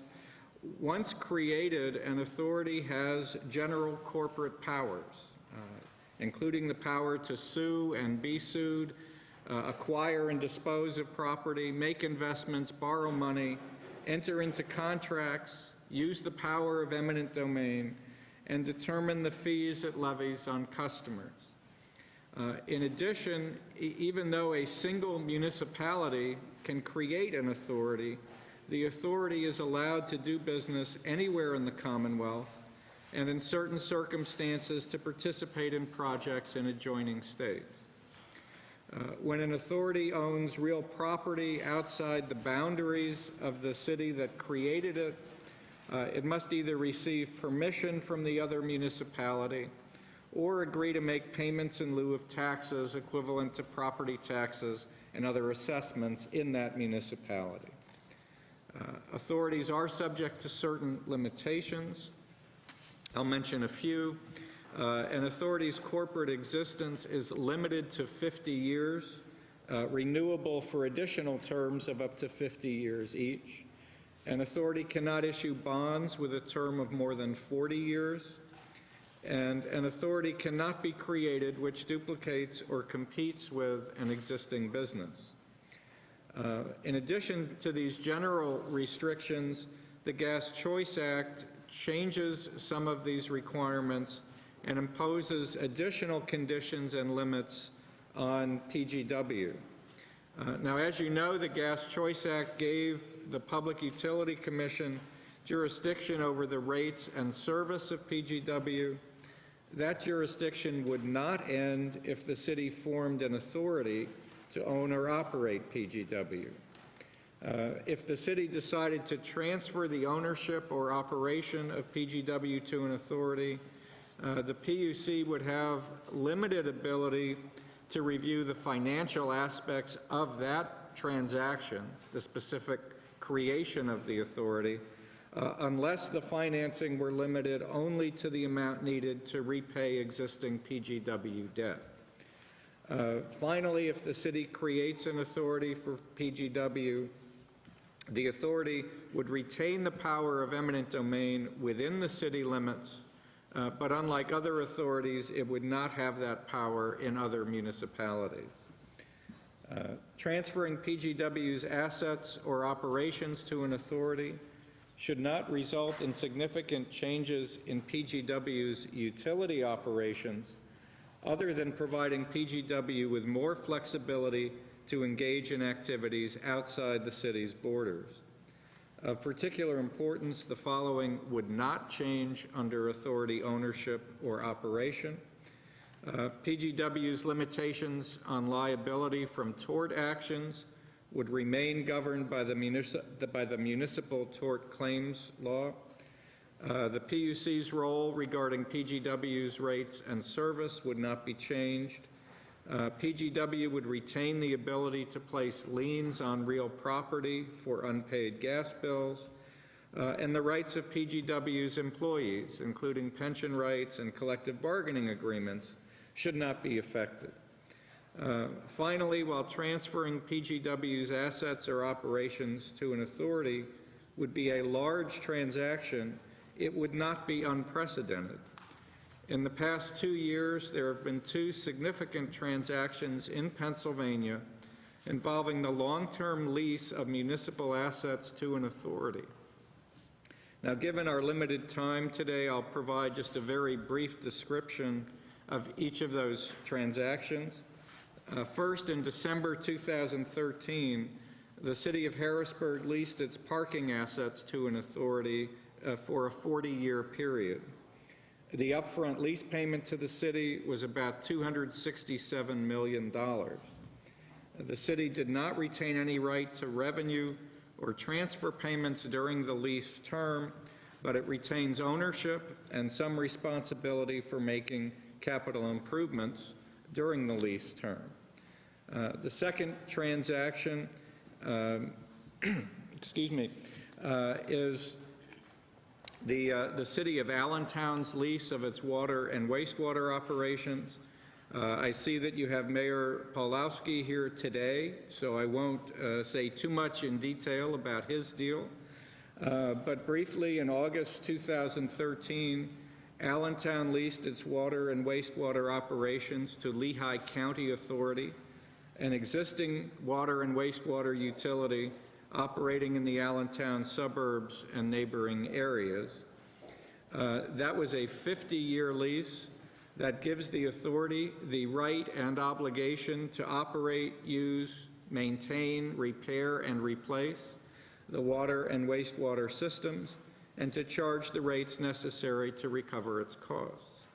It gave Allentown an upfront lease payment of about $211 million, plus an annual concession fee, plus various requirements for reserve funds that had to be funded at the outset of the transaction to make sure capital replacements could be made as needed. Now, obviously, the Harrisburg and Allentown transactions are considerably smaller than a potential PGW transaction. Those deals were on the order of $300 million each, while PGW's assets are valued at several times that amount. These transactions are useful, however, of examples of how existing city assets can be monetized while allowing the city to retain ownership and ultimate control of the assets over an extended period of time. The primary limitations on lease transactions with an authority are the maximum terms of 50 years for the lease and 40 years for bonds issued by the authority. Within those restrictions, as well as requirements imposed by the Gas Choice Act, a lease concession type of transaction may be one option to provide the city with substantial financial and operational flexibility while retaining ownership of the PGW assets. Thank you again for asking me to be with you today. I would be happy to try to answer any questions you may have. Thank you very much. There are questions? Thank you for your testimony, Councilman Heenan. You might want to stay around if you can for a little bit, because we might want to come back to you after we hear the other testimonies. I'd be happy to. Okay, thank you.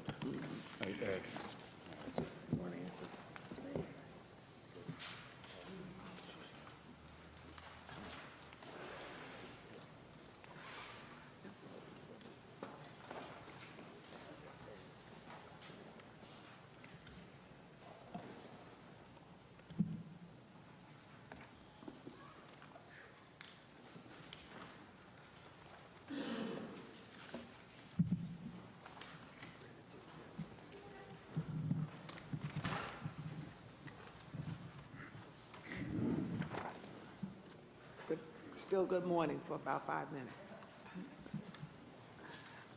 Good morning. Would you please state your name for the record, please? Good morning. My name is Philip Rinaldi. Would you please proceed? Thank you for coming. We appreciate it. Thank you. Good morning or good afternoon, ladies and gentlemen. The Council President Clark, Special Committee on Energy Opportunities for Philadelphia co-chairs Heenan and Tasco, members of the City Council and the committee. I offer my thanks and my appreciation for this opportunity to provide testimony in support of the committee's investigation into the potential of establishing our region as the energy hub for the northeastern portion of the United States. This committee has provided guidance regarding today's testimony, requesting that witnesses particularly comment on matters pertaining to the use of public-private partnerships and to the business opportunities relating to Philadelphia Gas Works. I hope that my testimony will provide some issue insight to the committee. I would be pleased to answer any questions that you might have after I complete reading this prepared statement into the record. My credentials and limitations on the testimony.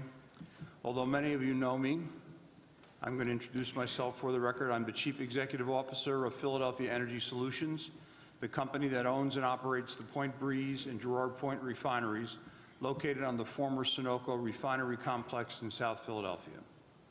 Among PES's business goals is the development of a world-class energy port at the site generally known as Southport, motivated in part to take advantage of the opportunities that would arise should the Northeastern Energy Hub initiative come to fruition.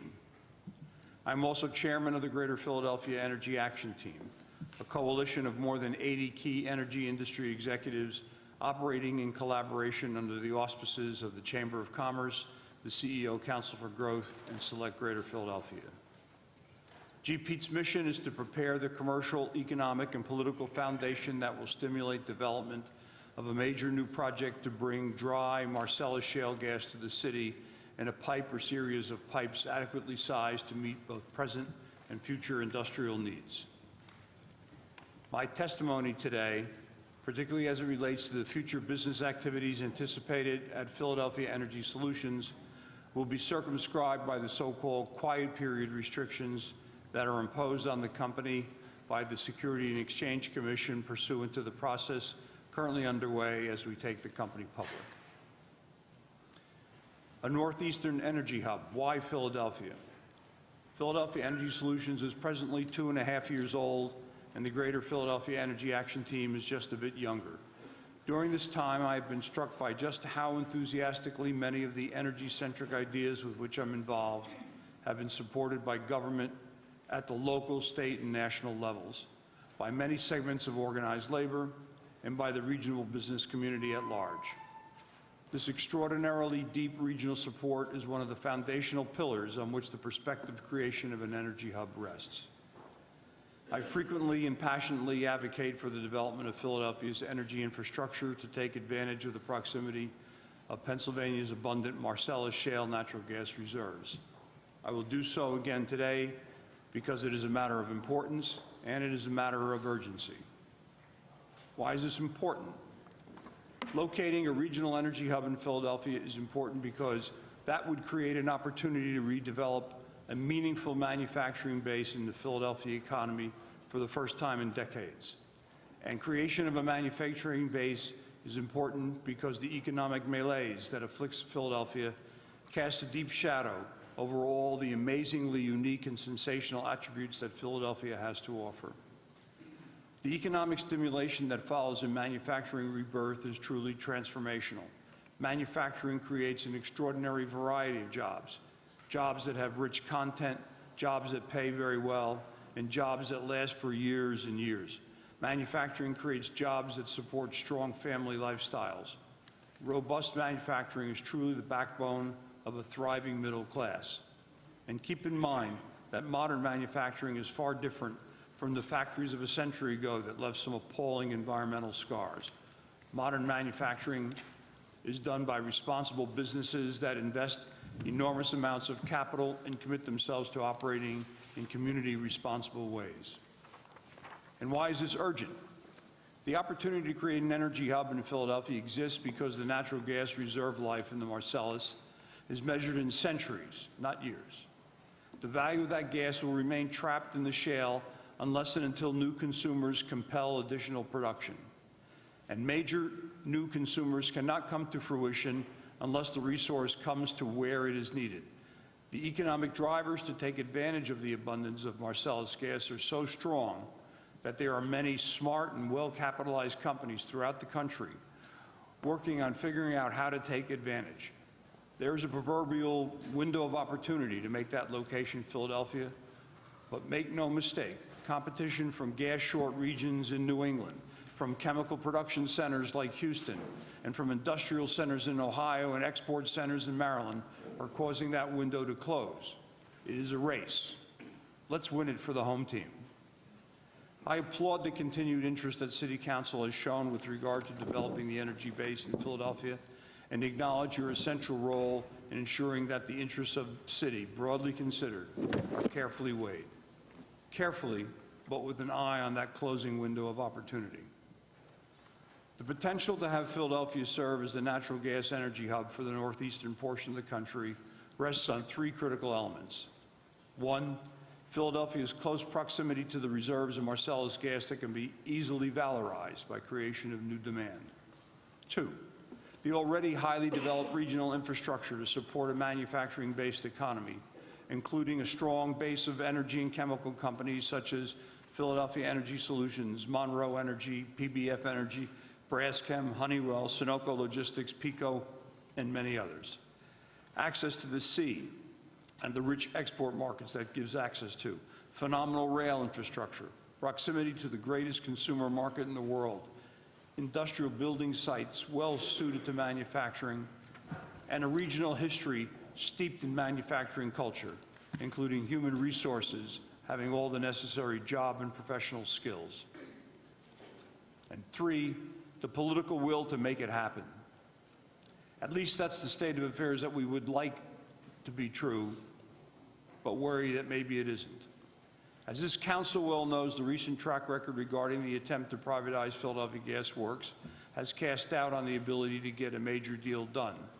That doubt is compounded in some quarters by the perceived present tensions in Harrisburg over energy development matters. Personally, I am confident that the Wolf administration will ultimately be an enabling force to stimulate the kind of development needed to create a regional energy hub in Philadelphia. So I applaud the council's courageous willingness to take on the issue of PGW once again at this time.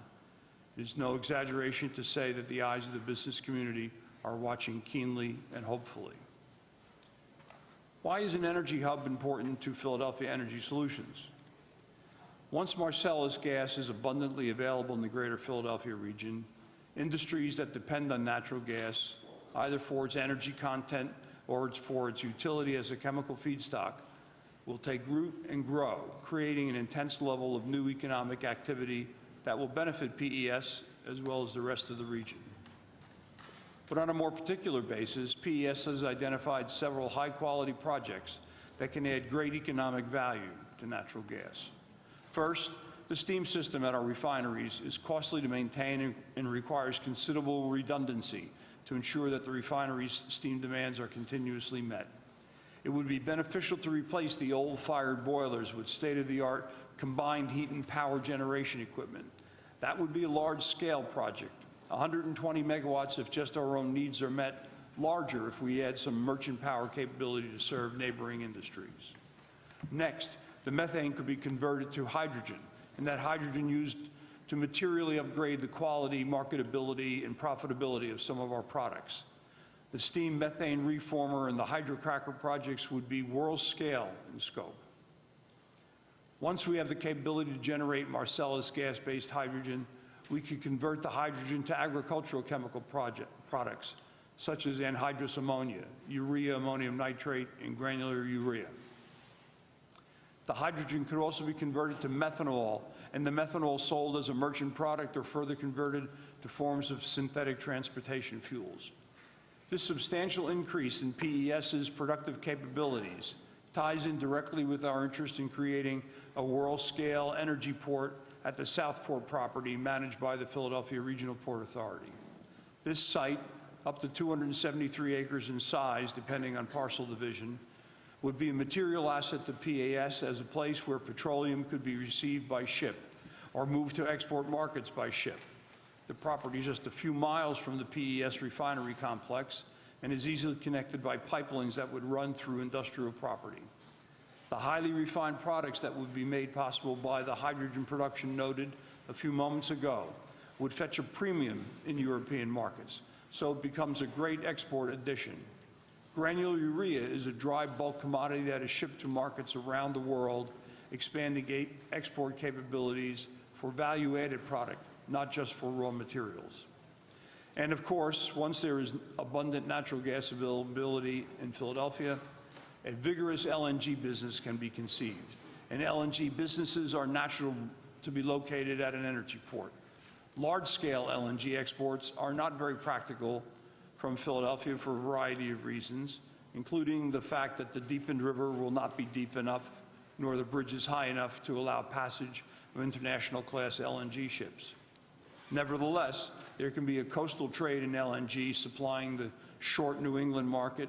There are novel containment systems that would allow transport of LNG in container ships to supply boutique markets. There will be a growing business to supply LNG to fuel ships as they phase out of burning bunker fuel in the coastal zone. It is possible to think about local fueling options like fueling fleet vehicles or creating retail LNG or CNG fueling stations. So why is PGW important to Energy Hub development? Basically for two reasons. First, how resolution of PGW's situation is handled will send strong signals to the investment community as to whether or not there is the political will to progress energy business in Philadelphia. Thankfully, this special committee is breathing new life into this opportunity. Second, and more tangibly, there are certain assets in PGW, like its LNG plant, LNG storage facilities, and pipeline interconnections that could play a central role in Philadelphia's energy future. Whatever form the future takes for PGW, those assets will need to be available for development, free from the historic restrictions inherent in PGW's current ownership structure as a municipally owned utility. I've often PGW and the private-public partnership. I've often expressed, both privately and publicly, that the development of Philadelphia's energy future does not depend on whether PGW's regulated residential gas business becomes privately owned or remains municipally owned. The important issue here is how to best get the developable assets of PGW into constructive ownership. There is an illustrative example of why PGW cannot compete in the commercial world operating as a quasi-governmental entity.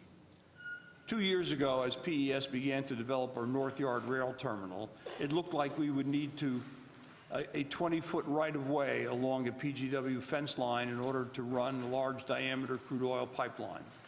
The property in question was unused, had not been used for many years, and there were no plans for its use. Nevertheless, PGW advised that it would take probably 6 months to get all the necessary approvals, first from its management, then from its board, then from the city's governing board, followed perhaps by review at the city council at large. Phew. Needless to say, that's not a very commercial path, and we found another way. As a footnote, we also discovered that the property for which we were trying to obtain a right-of-way was actually owned by PES. The PGW fence line was built on PES property. So where would an energy hub be located? One possibility is that certain property presently owned by PGW has great proximity to a primary new gas customer, Philadelphia Energy Solutions, and that property is already crossed with many pipelines to support distribution from the hub. That is not the only site that could host a hub. Southport Energy Port would be another great candidate, but the PGW site has many advantages that cannot be tapped under present structure. PGW's existing gas liquefaction plant and LNG storage tanks are the other assets with great commercial potential. Once hub gas is available, PGW would be in an excellent position to be the gas supplier to the industrial customers, greatly expanding its revenue potential. A public-private partnership would be an effective structure to get those assets into the commercial form that would be capable of developing them, while still keeping the city involved economically so that it can have a stake in future success. I can think of no conceptual reason why a P3 could not be made to work for the regulated side of PGW's business, that is the supply and distribution of residential gas. But it is difficult to see how there could be enough profit and profit growth potential in that part of the business to attract private capital. This is especially true since the residential gas supply portion of PGW's business fulfills worthwhile but non-remunerative social goals that reduces cash flow, and there's a significant latent capital expenditure burden to bring its pipe network up to current standards that further reduces net cash flow. Thank you for hearing my views, and I'll be pleased to answer any questions that you might have. Thank you very much. I think I have one. Now, would you just kind of describe for me what is a hub and what is a hub? I keep hearing this word, and what does that mean in layman's terms so I can explain it to our constituents here in the city? I'm not surprised to hear that question because I get that question a great deal.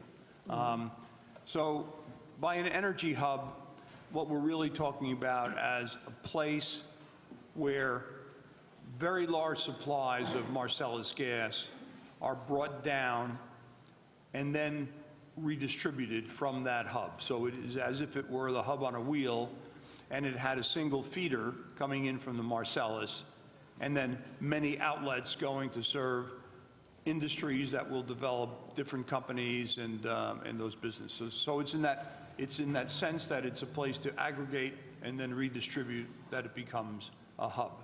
That's in one sense. The other sense of it being a hub is that by taking this Marcellus gas, which is constricted from the market right now, it's basically the market is already satisfied. So if they try to produce more of those reserves, the only way they can do that is by reducing price further and trying to drive some other molecule out of the market. That's not very good. But we say if you can create new demand and you do that from a center, and that center becomes that hub, the place where people look. So natural gas right now in this country is priced off of Henry Hub on the Gulf Coast.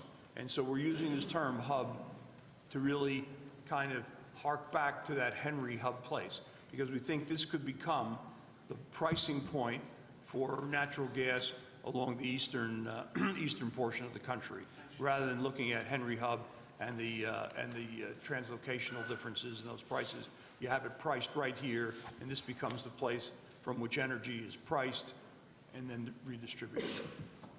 So, and just for my clarification, how does and you kind of stated, but I want it in layman's term, what is the role of PGW in the energy hub? So I think Could the energy hub take place without PGW? What if we didn't have a PGW? Yes, I think an energy hub could take place without PGW. I think that would be a shame for Philadelphia, and I think we would be leaving assets on the table that help make the place unique, but yes, I think it could. No, that question is not to talk about, Right. The value of the hub, but, Right. It's been so much pressure or talk about PGW being essential to the hub.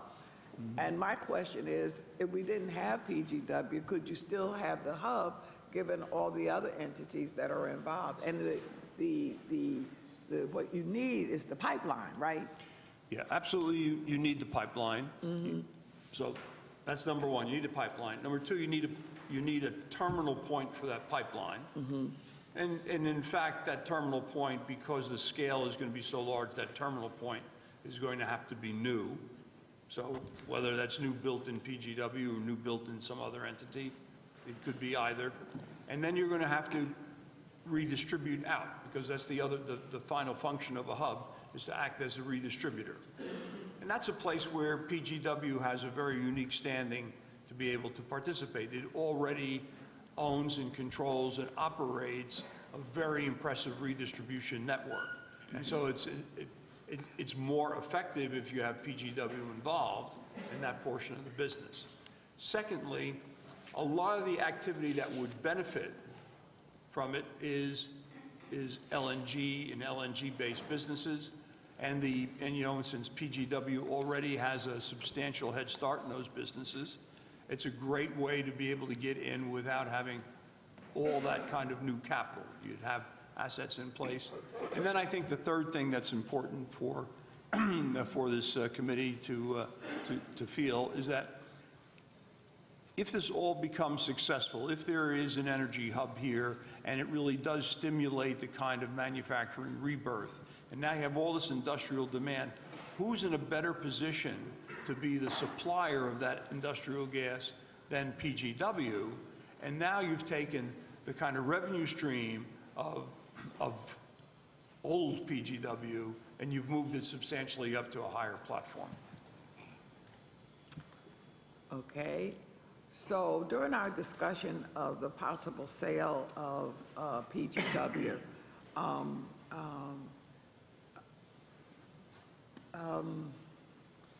let me think about my question first.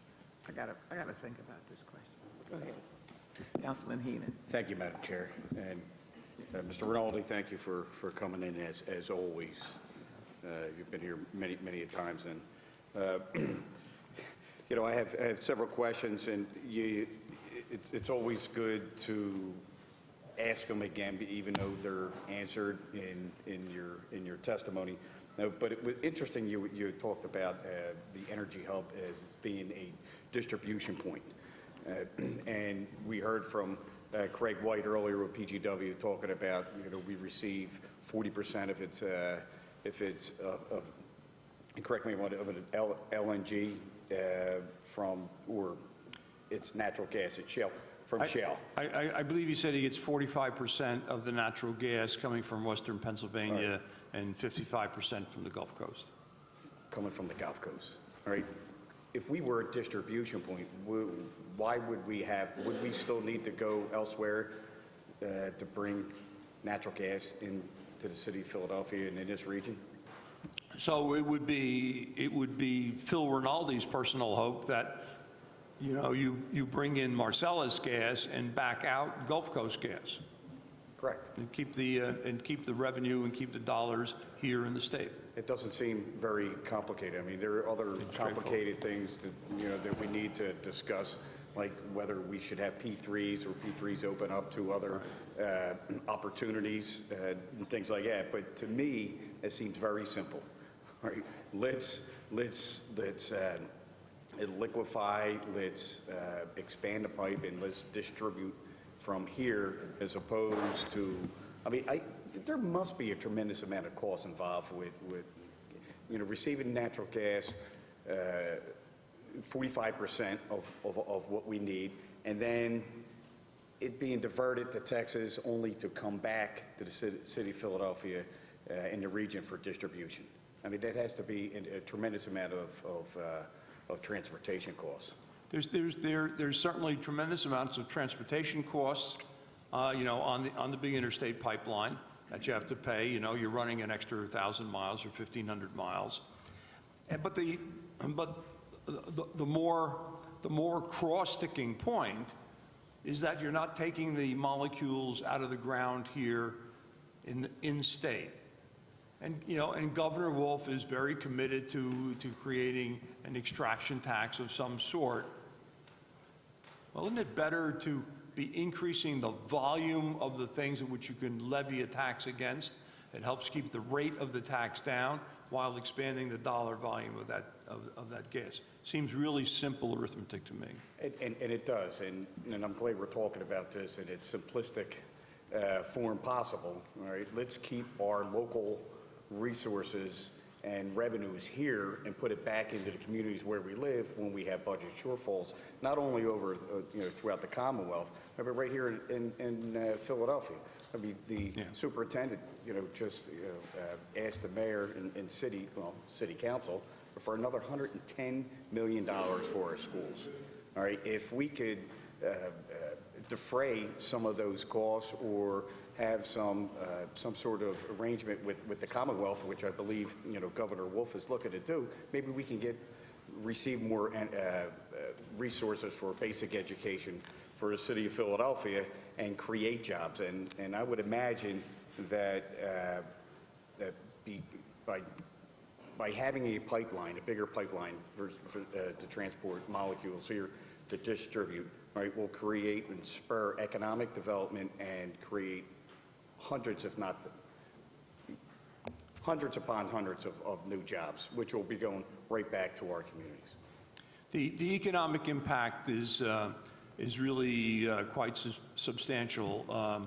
I don't have ready to present today, but I'll tell you one of the work products that the Greater Philadelphia Energy Action Team is working on right now is we're kind of creating a study which talks about the impacts of this pipeline and the impacts of the Energy Hub. And it will discuss what kind of disturbances are likely to have by running a pipeline so that we can address those issues and people understand them a little bit, and the economic benefits that you'll have during the construction in collateral businesses.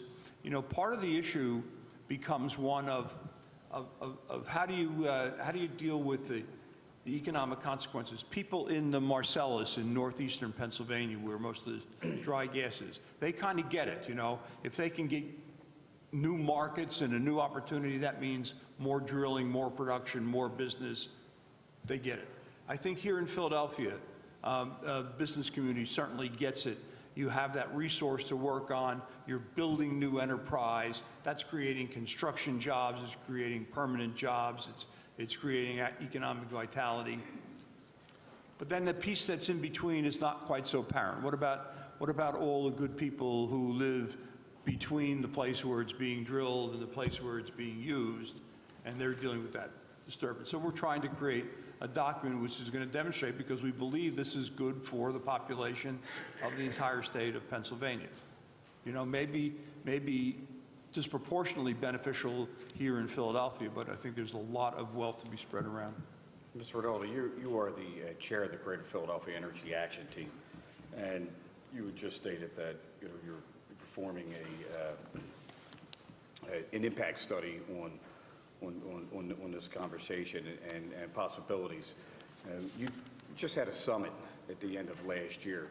Can you explain to me what the overall sense of enthusiasm in Philadelphia becoming an energy hub, and how much participation was at that summit, and how much, again, enthusiasm are they looking for to come to the city of Philadelphia and investing, more importantly, investing their financial resources? Thank you. Yeah, it's quite true. On December 5th, we hosted something we called an energy summit. It was hosted at Drexel University, and they had some facilities, and they had really very, very nice facilities, but the fire marshal prevailed. We had a 200-person limitation on the space, and the fire marshal told us 200 means 200, not 201. And that allowed us to have an absolutely sold out, there was no charge, but I mean an absolutely sold out kind of conference. And in fact, there were many people who would have benefited from hearing that could not be invited just because there was not enough room. And that includes many political people, where we have some follow-up to do, and many people in the media as well. But that was an extremely well-received, very enthusiastic. It was a full-day event. We, our target for that was to bring in decision makers from companies primarily in Western Europe, but in general in places where natural gas was high in cost and perhaps politically unstable, and we wanted to show them why maybe they want to come and commit here, where you can have low-cost, politically stable, stably priced resource. We had 20 people, 20 entities in that category who were the main quarry, if you will, of the event. We held their attention for a full day. That's a lot of talking, and we held their attention, and they stayed throughout. The response was tremendous, and Select Greater Philadelphia and Matt Cadbury and his team are doing the follow-up work as they kind of continue to cultivate those resources. So we thought that was an extremely successful event. Great. I'm going to yield some of my time and questions after some of the other members on council has an opportunity. Thank you for your time. Thank you. Okay. Thank you for coming, Mr. Rinaldi. I want to go back to the pipeline a little bit, if we could. Last time we all got together on this issue, we talked about capacity and how there's no more capacity in the pipeline. Is that currently being addressed? Because we can't become this hub unless that pipeline gets to where it needs to be. And the capacity is an important part of that. And PGW has a major share in that. Is that such the interest of some of the energy companies, that getting that capacity in that pipe? So it's the understanding of that pipeline capacity which is at the heart of the issue. And Craig White was addressing this a little bit. The big interstate pipelines that are moving from the Gulf Coast and ultimately up into New York and New England, they move an awful lot of gas, and there's frankly a lot of room in those pipes to move gas. Inside Philadelphia, I think I heard the testimony that the pipes are perfectly adequate, but there is that interconnection into the kind of Philadelphia gate where the bottleneck exists, and you get limited on gas. And we've seen that, we've seen that manifestation now in 2 successive winters, last winter and this winter. The price of natural gas, not to the consumer, because that's always a levelized kind of a pricing, but for industrial consumers where you're much more spotty in that gas market, and you're absolutely spotty in terms of access through that gate. January a year ago, that last week in January, recall, it got really, really frigid. And the price of natural gas in Henry Hub, had spiked from $4 to $6 because it was cold throughout the country. The price of Marcellus gas started to tweak up. It was $3.50 at the time, started to tweak up. But here in Philadelphia, because you had to pay that premium transmission to get through the gate, the prices actually got to $120. $120, not $3, $120. Insane. It was only for a couple of days, but those days are really important. Fast forward another year, we have another pretty cold winter, not quite as spiky, but we had substantial periods of time this winter where that spot price for the transmission in through the Philadelphia gate was costing $30 to get through. You're buying a commodity for $3, and then you got to pay $30 of shipping and handling. This is Where does makes that money- Amazon look free. Where does that go to? I'm sorry. So that's the Who pipeline. gets that $30? So what happens is you're bidding for capacity, and that price gets set by the, it's a commodity, that capacity, and the price gets set by the neediest consumers. So when gas is really, when the demand is high, the pipe is now full and choking, the users think about hospitals. They can't afford to allow the hospital to go cold, right? So they're going to pay whatever they have to pay in order to keep that up, and that's what begins to set the price. It's that most difficult portion of the curve. That's because there's a capacity constraint. So the energy hub the idea is to do a complete leapfrog over that. It's not only to get rid of the bottleneck, but it's to ensure that at least for the foreseeable future, you have pipelines that are big enough that you have zero opportunity to have a capacity bottleneck. Is that bottleneck owned by PGW currently? The pipeline that comes in, you say it's choked off at Philadelphia. Is that choke-off point owned by PGW or No. another entity? No, it's owned by the pipeline company, pipelines that come in, the commercial pipelines. Do you know the name of that company that owns that? I'm just because I don't want to be wrong, I'm reluctant to say. I don't think it's a company, I think it's multiple companies. Okay. Thank you, sir. I have no further questions, Madam Chair. You got it? Good afternoon. Also, no?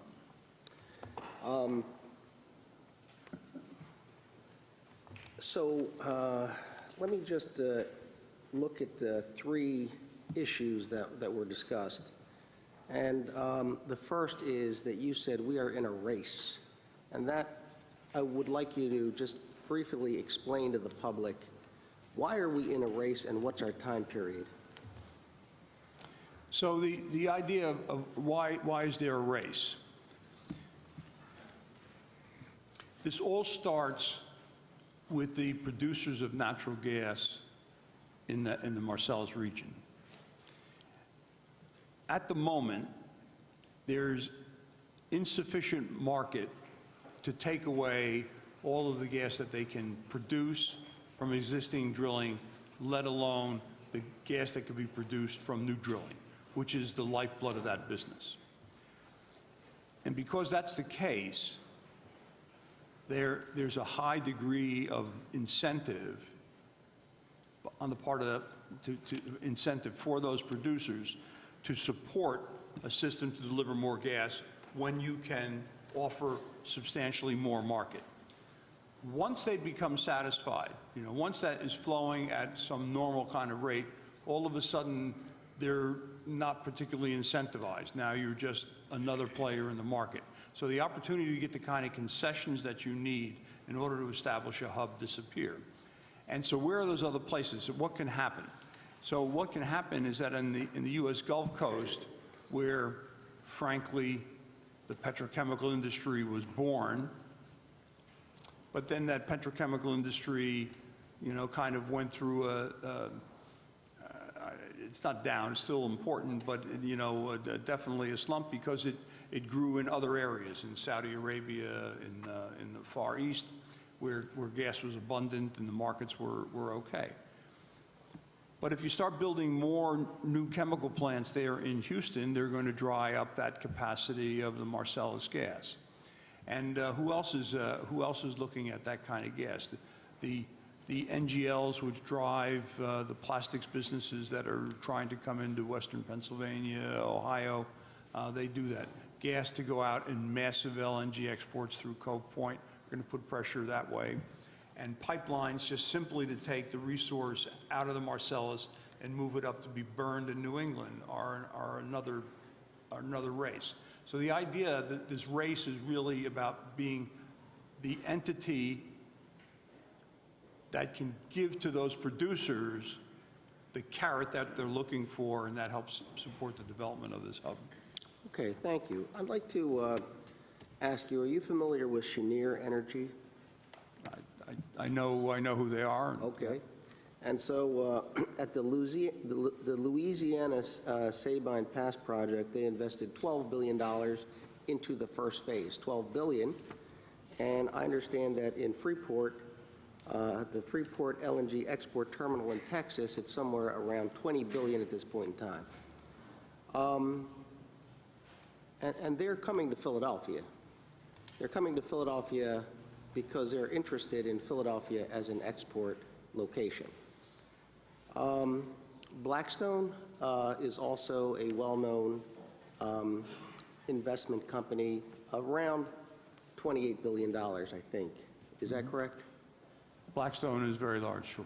Okay. So they also are coming to Philadelphia in April. They're both coming to Philadelphia because they're interested in Philadelphia as a LNG export location. The reason I say that is because the issue has come up as to whether or not the kind of money and investment and expertise is really interested in Philadelphia and available such that we should look at it. And then finally, I'd like to just make a statement. It's not a question, because you raised the issue about the business community and having some doubts, and I understand that, doubts about the will of City Council regarding natural gas energy hubs, because the UIL Holdings deal in its specific terms and conditions was not moved forward. And particularly I've heard from people who said you should have had a hearing at least. And I'd like to point out that we are elected not to hold hearings so that people can hear the things and then tell us what they want us to do. We're elected to review for months and months volumes of paperwork, meet with consultants, meet with the representatives, and be able to come to the first line, which is, does anyone support the terms and condition of the sale? And if even one person on City Council does, we shall now have a hearing because someone introduced the bill. I will not introduce the bill because I don't support the sale on those terms and conditions, and I felt it was a risky, bad deal. But I want to put into context that I will not be introducing the bill to increase the property taxes 9.3%. Somebody else can do that if they believe that'll work. And I'm not saying we shouldn't have that discussion. All I'm saying is I won't be the one putting that forward. If nobody puts that forward, we will not be talking about a 9.3% real estate increase in this city. But if someone puts that forward, it's because they believe in it, and they're going to advocate for it, and they believe, and I'm fine with that, but that's how that works. In the situation that we dealt with, it was not for the lack of a interest in looking for the best situation for Philadelphia. It was because the first line, the first litmus test of whether or not we even went in that direction was not passed by the people who reviewed and went through that material. And I will guarantee that I have read all the material. I've gone to every meeting, every briefing. I've met with UIL on numerous occasions, anytime they wanted to meet with me, and their lobbyists and everyone else. I did not support those terms and conditions, and therefore I would not introduce the bill. And that is how that works. But anyone can ask me, why not? I'll be happy to tell anybody, what I reviewed, what I saw. But I want to ensure the business community, because I've spoken to business people, that is not a reflection of a lack of support for the energy hub that you're talking about. And certainly if we get to that level, we can have that discussion and people can raise the issues that some people are raising today about the climate and about the dangers and all that. We can do that at that point in time. But first, we wanted to ensure that we put good deals and realistic deals in front of the people of Philadelphia. But thank you very much. Thank you. Councilman O, also just to allay interest, we certainly understood in that process that there were genuine objections to the deal. It was not about that. And because that was the case, the Energy Action Team spent a long time expressing to people that there were issues inside here, but there was real support. Council President Clark went through the effort of coming and attending the Energy Summit to show tangible support from the City Council. Mayor Nutter has stepped up and shown tangible support as well, and we're getting that kind of support out of the governor's office. So we have no issue about where the things are. Optics are one thing.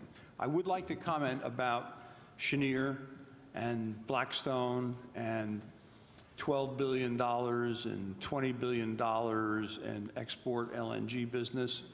This is a very personal opinion, but you will never, ever hear me advocate for that business. I think that's a crazy business. I have to tell you, just in general. It's very expensive to liquefy, to store, to transport, then to regasify, and then redistribute. And so the driving force in the market for that is someone wanting to get lower price gas, and they're chasing lower price gas through an extremely expensive route. I think there are a couple of pockets in the world where that makes some sense.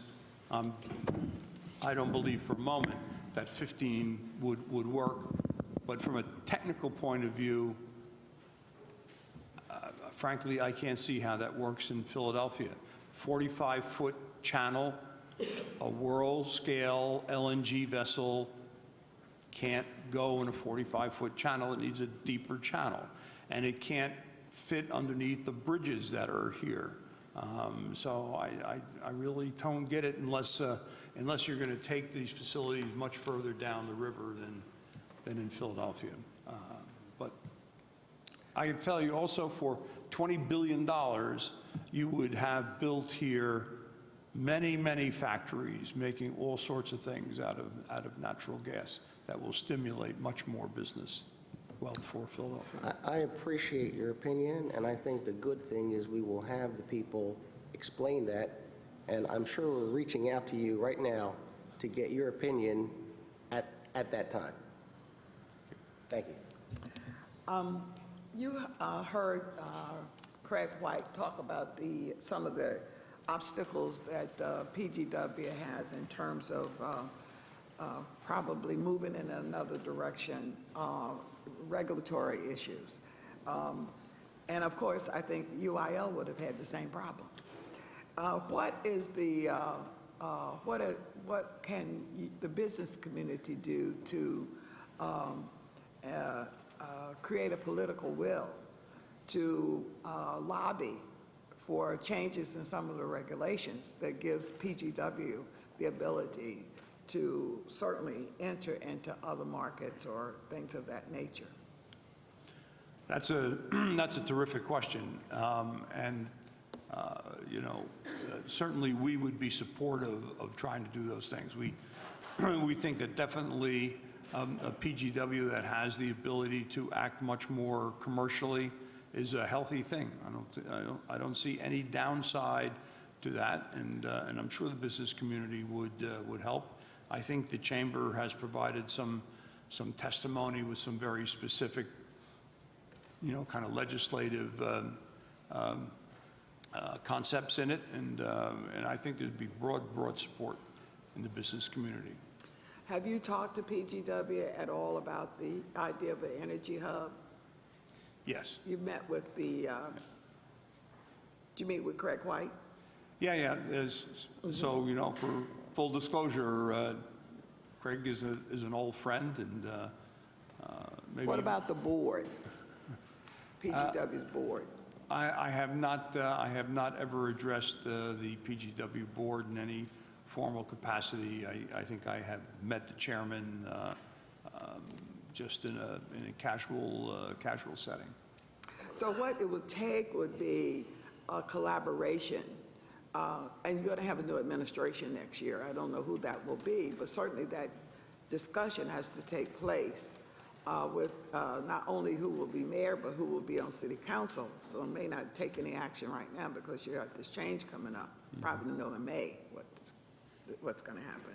But those discussions have to take place because selling PGW to some other entity that would have to go through the same rigorous applications, in my mind, would be not the best thing to do. I think enhancing what we have, a valuable asset that we have, to work with whatever we decide to do in this region, energy hub and how they would fit into that would be better. To how do we change the way we do business is important.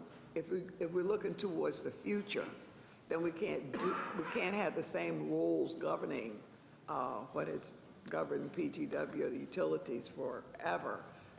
Certainly you have to approach the government about that as well as the state. And I think those are steps that have to be taken before we even entertain PGW's involvement to the degree that you might need. And I'm not an expert in this stuff, but just my sense is that there's got to be more political input into this. So when I first arrived here on the scene and began to, as we were putting the Philadelphia Energy Solutions transaction together, and I started to meet with, with Mayor Nutter, with Council President Clark, and some larger field, the very first things that I said at those moments is that there are really important assets in PGW, namely that LNG and some of that stuff, that really should be in a commercial way. And I said, well, we can't do that here because it's a municipally owned utility. So, of course, I had benefit of being ignorant. I said, well, let's just change the rules. And, well, that's not that easy, it was pointed out to me, to do that. But I have to tell you here, 3 years later, I still say, let's change the rules, let's change, we make rules in order to make our lives work better. And if it really looks like it's so much better to have a commercial, a commercial strong leg at PGW, I think it's perfectly legitimate to want to try to change those rules. Councilman Johnson.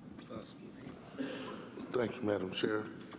Thank you, Ms. Rinaldi, for taking time out of your schedule, being here today and giving your expert testimony on City of Philadelphia becoming an energy hub.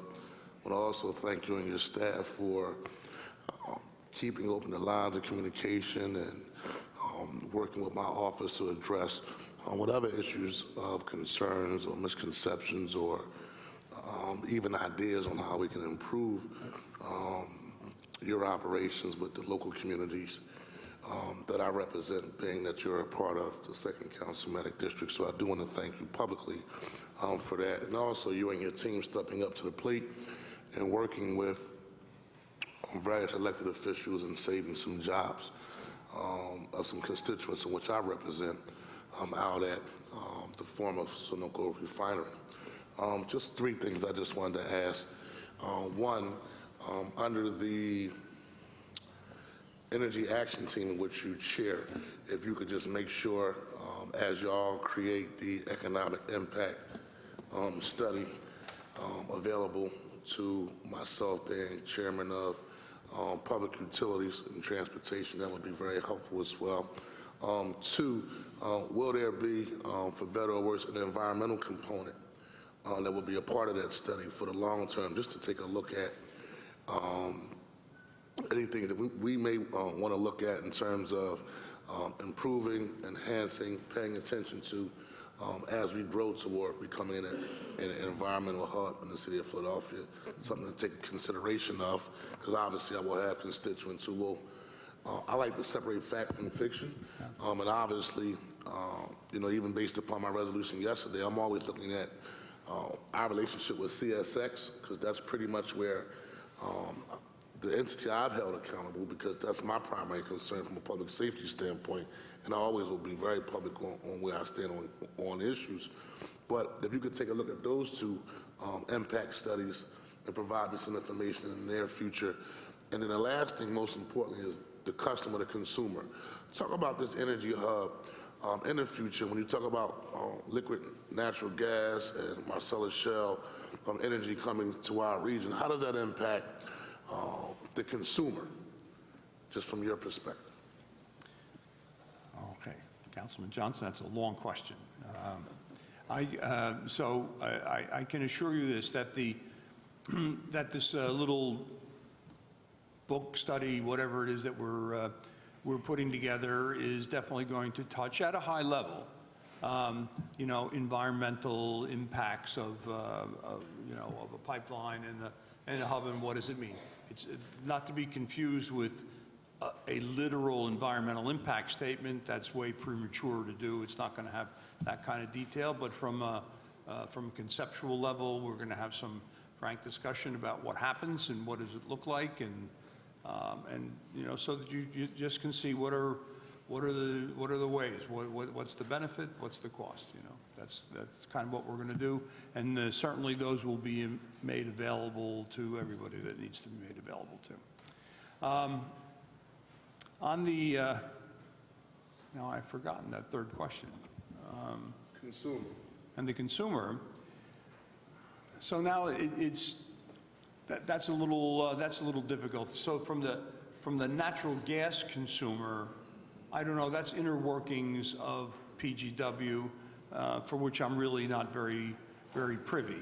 I got to believe that if you have enormous quantities of gas here, that's got to make the gas acquisition cost for PGW better than it has been. Whether that is a tiny impact or a modest impact or a nice impact, I don't know.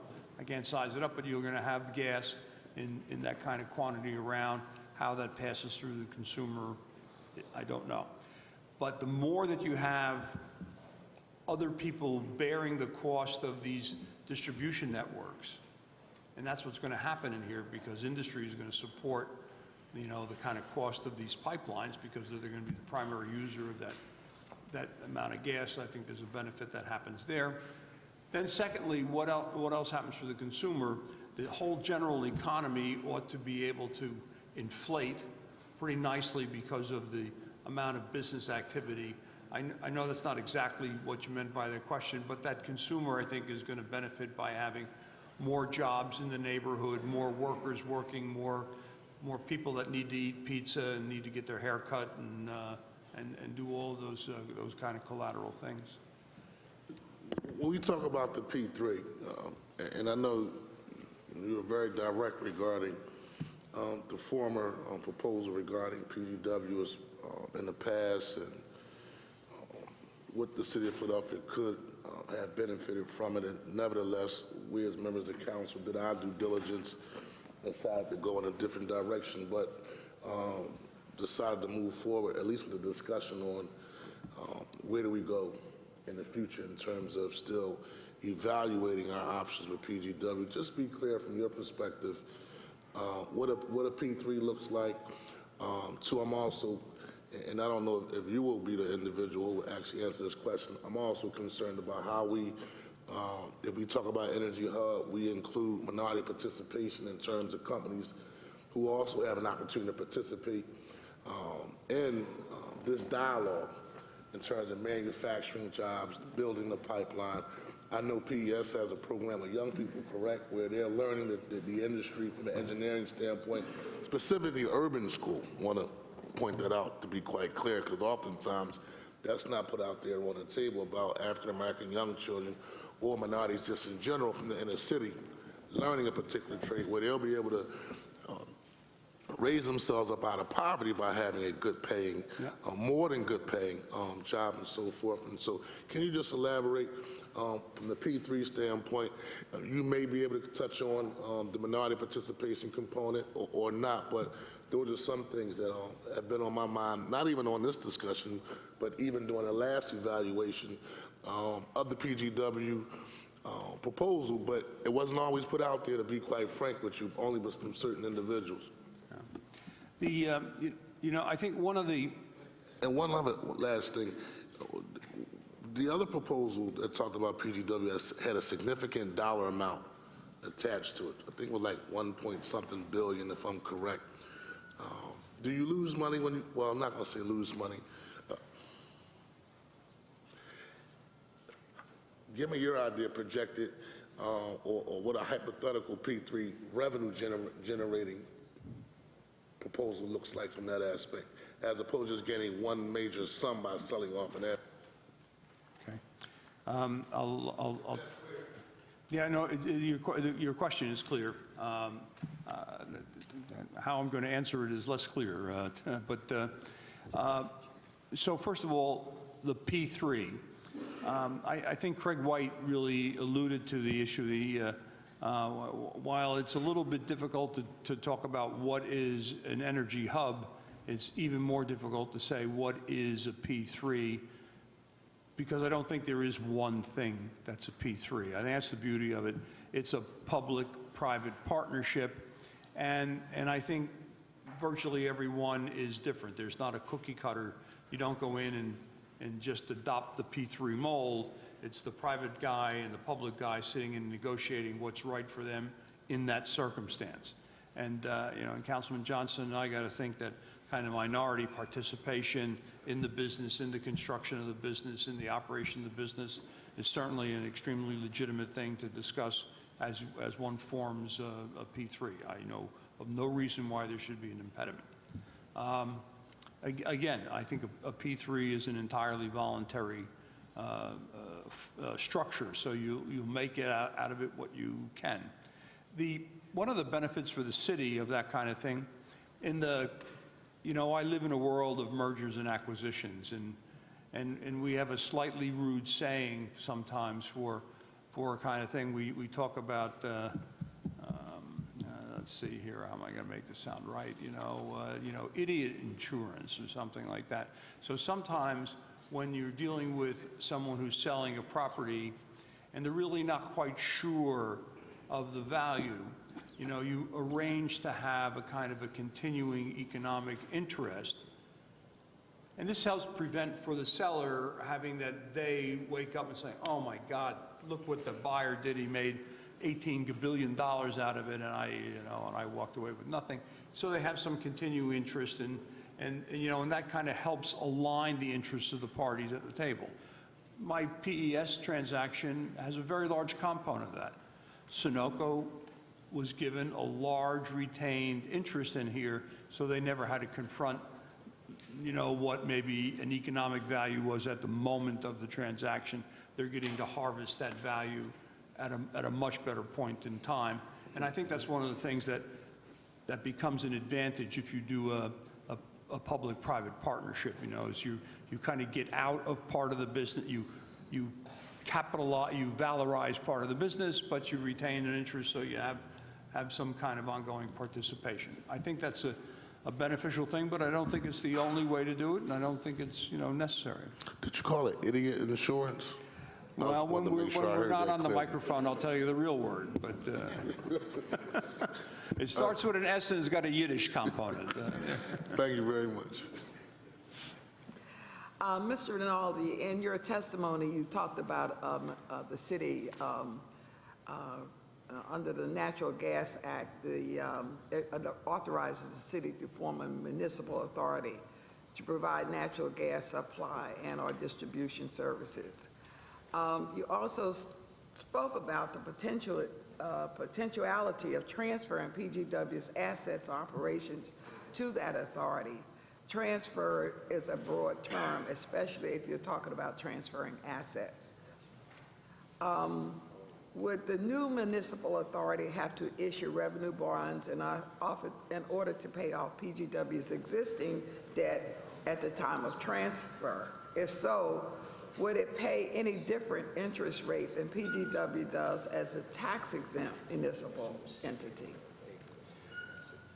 I'm afraid I'm just not familiar enough with the particulars of that. I can't give it. I mean, I can give you my personal guess, but I can't give you a learned answer to that. Okay. Councilman Heenan? Thank you, Madam Chair. And this is more of a statement, all right, because I loved what you heard, what I heard from you, aside from your testimony and some of the questions. Change the rules, all right? And it is simple as it gets. And I'm really trying to keep this from a pragmatic approach, all right?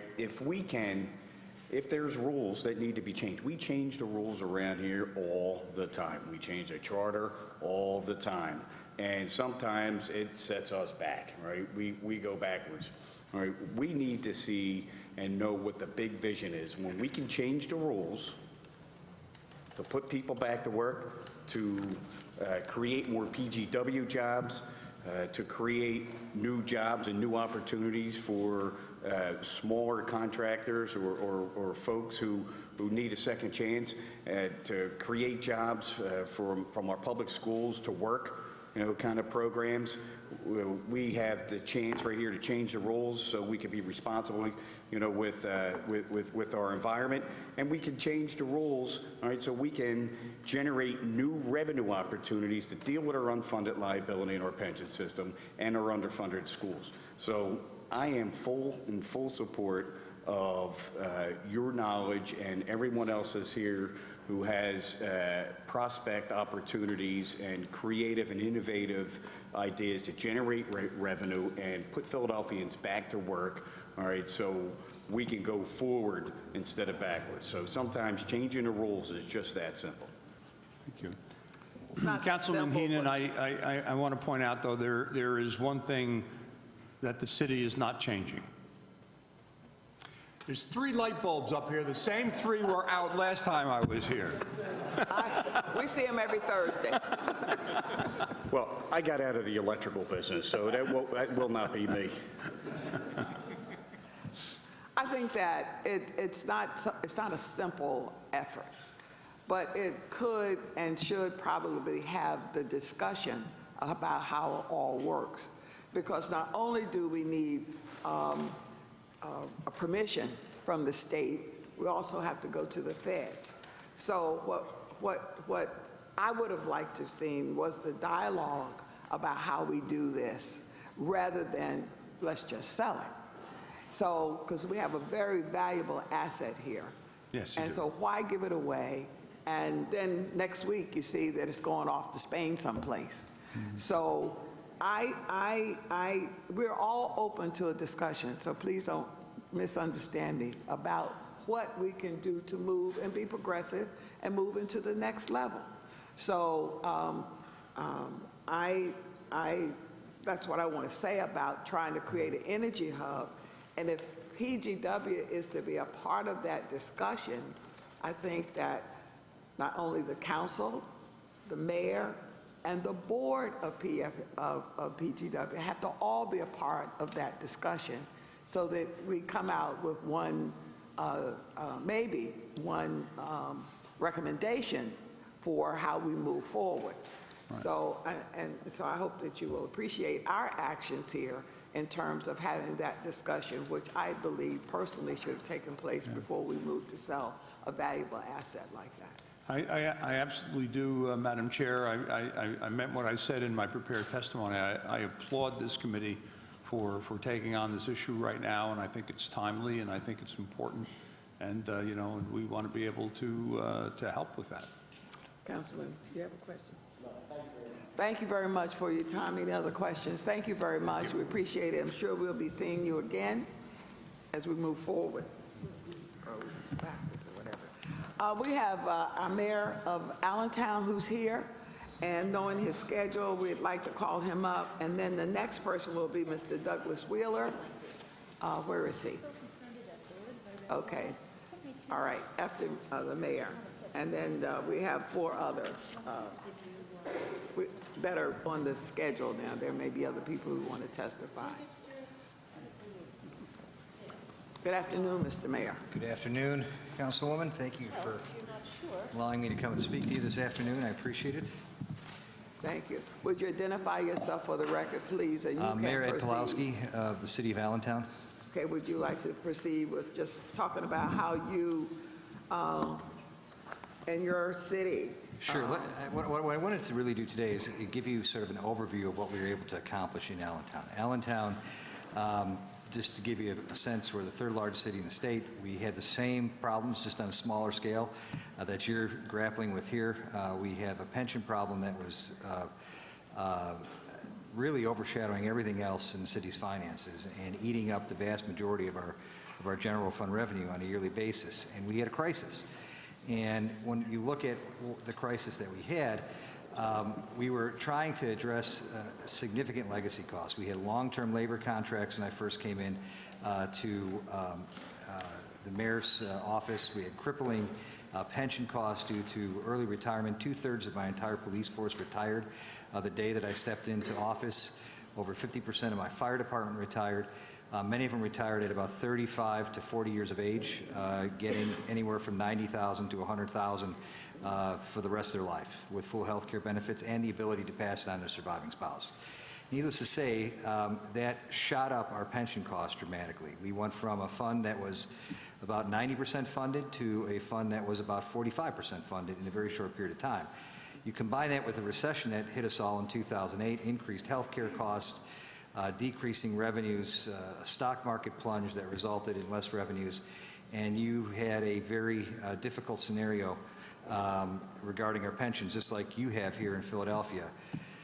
In fact, when you looked at our pension costs, if I had done nothing by this year, 2015, over 30% of our entire city revenue would have been just dedicated to our MMO, our minimum municipal obligation. Now, as you all know, that's like the minimal payment on the credit card. That doesn't address the unfunded pension liability. It doesn't really lower our MMO in any way, shape, or form. It was just paying off our minimal payment on our pension fund. We would have been down to about 48% funded. As you know, just like Philadelphia, we were legally required to pay that MMO annually. And on top of that, we had an additional amount of pension bonds that were taken out back in the 90s that we've had refinanced, but was adding another $2.4 million additionally onto the cost of our MMO. We needed a dramatic increase in revenue to fill that pension gap, and I was looking at a couple different scenarios. I was looking at bankruptcy, because if you take all our property tax revenue, it would not even equal the amount that was needed to pay the MMO, the 30%. Just our property tax revenue line. And that's not counting all the other, earned income tax and business privilege tax. But it would have ate up all our property taxes in the city of Allentown. I would have had to raise taxes probably close to 150 to 170% just to make the minimal municipal obligation payment.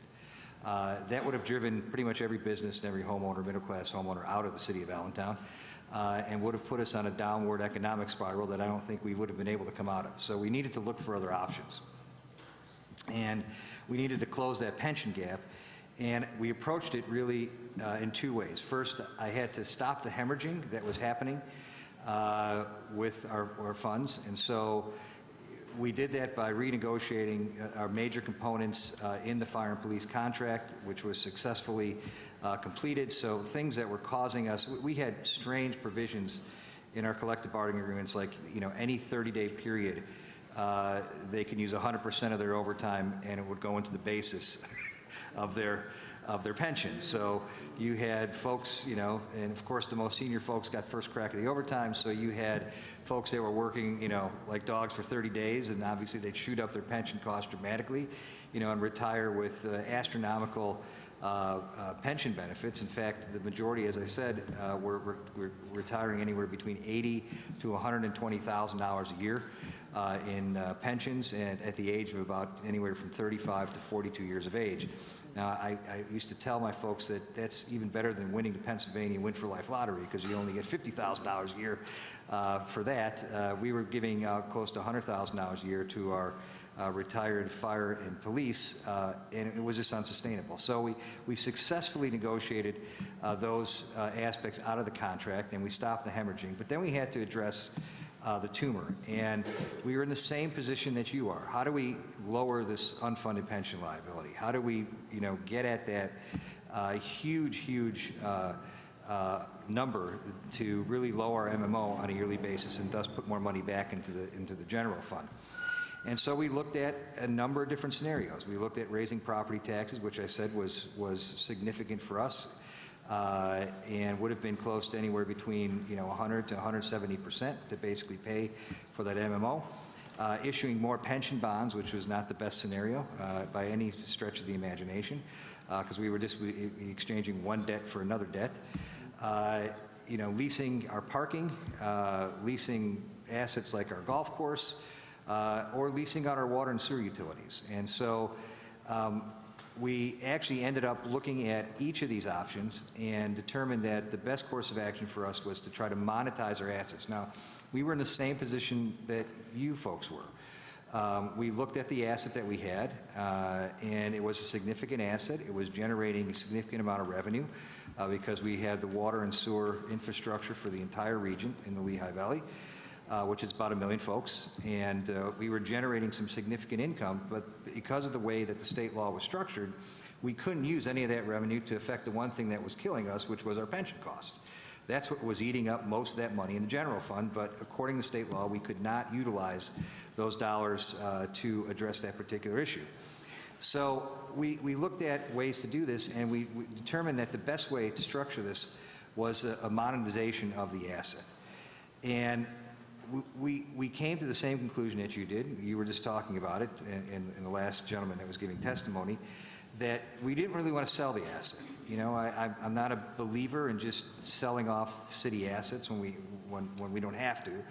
And so we looked at a number of models across the country, and we looked at Chicago, and we looked at what happened in Pittsburgh, and we looked at some cities on the West Coast and what they were doing with their assets and how they structured, and a number of projects that happened in New Jersey. And we hired some of the best consultants that were around to really sort of analyze these, and we looked at what was the positive about those deals and those transactions, what were the negatives. And in some cases, like Chicago and the leasing of the parking, there was some significant negatives, right? I mean, it pushed up the cost of parking dramatically. It actually started driving business out of their downtown, and even though they got a huge upfront payment from leasing their parking assets, it became a detriment overall, where now you have the new mayor trying to actually buy that asset back or get out of the lease that they had. So we wanted to learn from the cities that were out there, and we learned a couple unique things that we tried to build into our lease concession. Now, to my knowledge, we are the only city in the state of Pennsylvania that has structured a successful P3. And we did that because we came about it, I think, in a different way than most folks have approached this process. We looked at it as we had an asset, we wanted to keep that asset. Our particular asset didn't have a lot of deferred maintenance, so it was a valuable asset in that respect. But we had this issue of our pension payments that had to be solved and had to be resolved, or it was going to kill us financially as a city, and then it wouldn't matter how many assets we had at that point. If we weren't able to pay our bills, it would have detrimentally affected us financially. And so we approached it from that aspect that we wanted to keep the asset. We wanted to be able to retain the jobs because there were significant jobs that were associated with that aspect. We had significant concerns about labor and labor agreements that were associated with that particular asset, and all that had to be addressed. So we went about this well, I'll back up to that. We went about this in a way that was a little unique. Most of the cities, in fact, all the cities that we looked at across the country came from a perspective of, here's the asset, this is what our end goal wants to be. We want to get dollars, right, to pay for either replacing or rebuilding the deferred maintenance on the infrastructure, or in the case of Allentown, the case of Philadelphia, looking at ways to solve our pension crises. And so we're going to put it out for bid, and we're going to, then take that highest bidder and then work with that bidder to work on putting a P3 concession together. And from everything that we looked at, that was not the way to approach the scenario. Every city that we looked at across the country lost in that particular, if they approached that transaction in that particular way. So we looked at it from a different vantage point, and our vantage point was this. We decided, and we spent a long time, almost a year, putting together the lease. We crafted the lease first. We said we don't want to sell it. We know it's going to be a long-term lease if we're going to get the amount of dollars that we want. And instead of paying us a year-to-year lease payment, we want them to pay us one big upfront payment with smaller payments on a yearly basis. An upfront payment that would have been big enough to actually reduce our overall unfunded pension liability and dramatically drop that MMO payment on a yearly basis. And so we did things like, there was no transfer of title of the asset. We weren't going to sell it off. We didn't want it even to look like we were selling it off to any particular entity. We were going to lease it for a longer period of time. We ended up settling on a 50-year lease of this particular asset. The city would always maintain ownership of the water supply and sources, and that was critical for us, similar to what you were just talking about. We wanted to make sure that we had this great asset, we were supplying that asset to the municipalities around us, and the Lehigh Valley in particular has become a huge hub of a lot of bottlers. Nestle has a 1 million square foot plant up there, same with Ocean Spray, same with Coors and others, and Sam Adams has a huge facilities up in the Lehigh Valley, and they were using a lot of water. They were using our water. And so we wanted to make sure that any future sales, we would still have the benefit of reaping some of those profits from the future sales, and it wouldn't just go to the company that was leasing our particular assets. So we built that. The lease was approximately 50 years. We anticipate all the existing labor agreements would be maintained and remain in force. No one lost a job through this transaction in any way, shape, or form. The workforce would have to be assumed by the leasee. The city would not be liable for any future operating or capital costs. The city would retire approximately $30 million of water and sewer debt, so we had additional debt that we had taken out through the water and sewer bonds. We had to retire that debt if we were actually going to do a P3 transaction. So that retirement of that debt had to be taken into account. The city's revenue share with the leasee on any new water or sewer service agreements, and the net proceeds would go to substantially reduce the MMO. And we approached it then in a very different way. We first put out a request for qualifications. And I brought council in from the very get-go on this process. We had several council members that worked with us all along the way in crafting the lease and working with our consultants in crafting that lease. We then put out an RFQ process, but before we did that, I took that lease, the general parameters of the lease, to City Council. And we got almost a unanimous vote. It was 6-1. We have 7 folks on our City Council, so it came 6-1 in that respect. But that helped us in the long run, because what it did, it showed all the potential bidders that were going to look at this lease transaction, that we had the political will to go through to the end with this deal. We then did an RFQ process before we even put out the lease. And we looked for qualified bidders, and we ended up with about 30 folks, 30 different companies from across the country, and quite honestly across the globe, that then looked at put in requests for qualifications. We looked for certain things. Did they have the ability, obviously, to enter into this agreement? Did they have operations that were the same size? What were their operating experience in handling a system of our size? And also, did they have the money? Did they have the resources to provide the overall end lease payment that we were looking to achieve? We narrowed that down from about 30 to 9. We asked all 9 to come back, and again, it was a joint committee between the administration and council and our consultants, that we interviewed all these 9 groups, and we let them go back and forth. This took almost 8 months, where they would give us suggestions based on the lease document that they had in front of them, and we would give our comments back to them. So in some cases, they had good comments. In some cases, their comments were outrageous of what they wanted us as far as liabilities that they wanted us to assume. At the end of the day, we took about 5% of their comments that we thought were decent comments that wouldn't really affect the deal in any substantive way, and incorporated them into the lease document, into the transaction. At the same time, while we were doing this, we also did an operation procedures policy that was being conducted at the same time. So we actually codified how we want the system to be managed, from everything, how they manage the staff, how the water's being managed, the type of quality that we were currently getting versus, we wanted to make sure that our quality and our operation didn't diminish in any way, shape, or form. In fact, we wanted it to improve.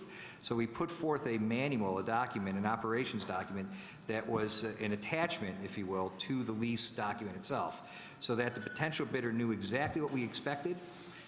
There were fines and penalties associated if they didn't live up to the parameters of the agreement and to our operational standards that we had put forth.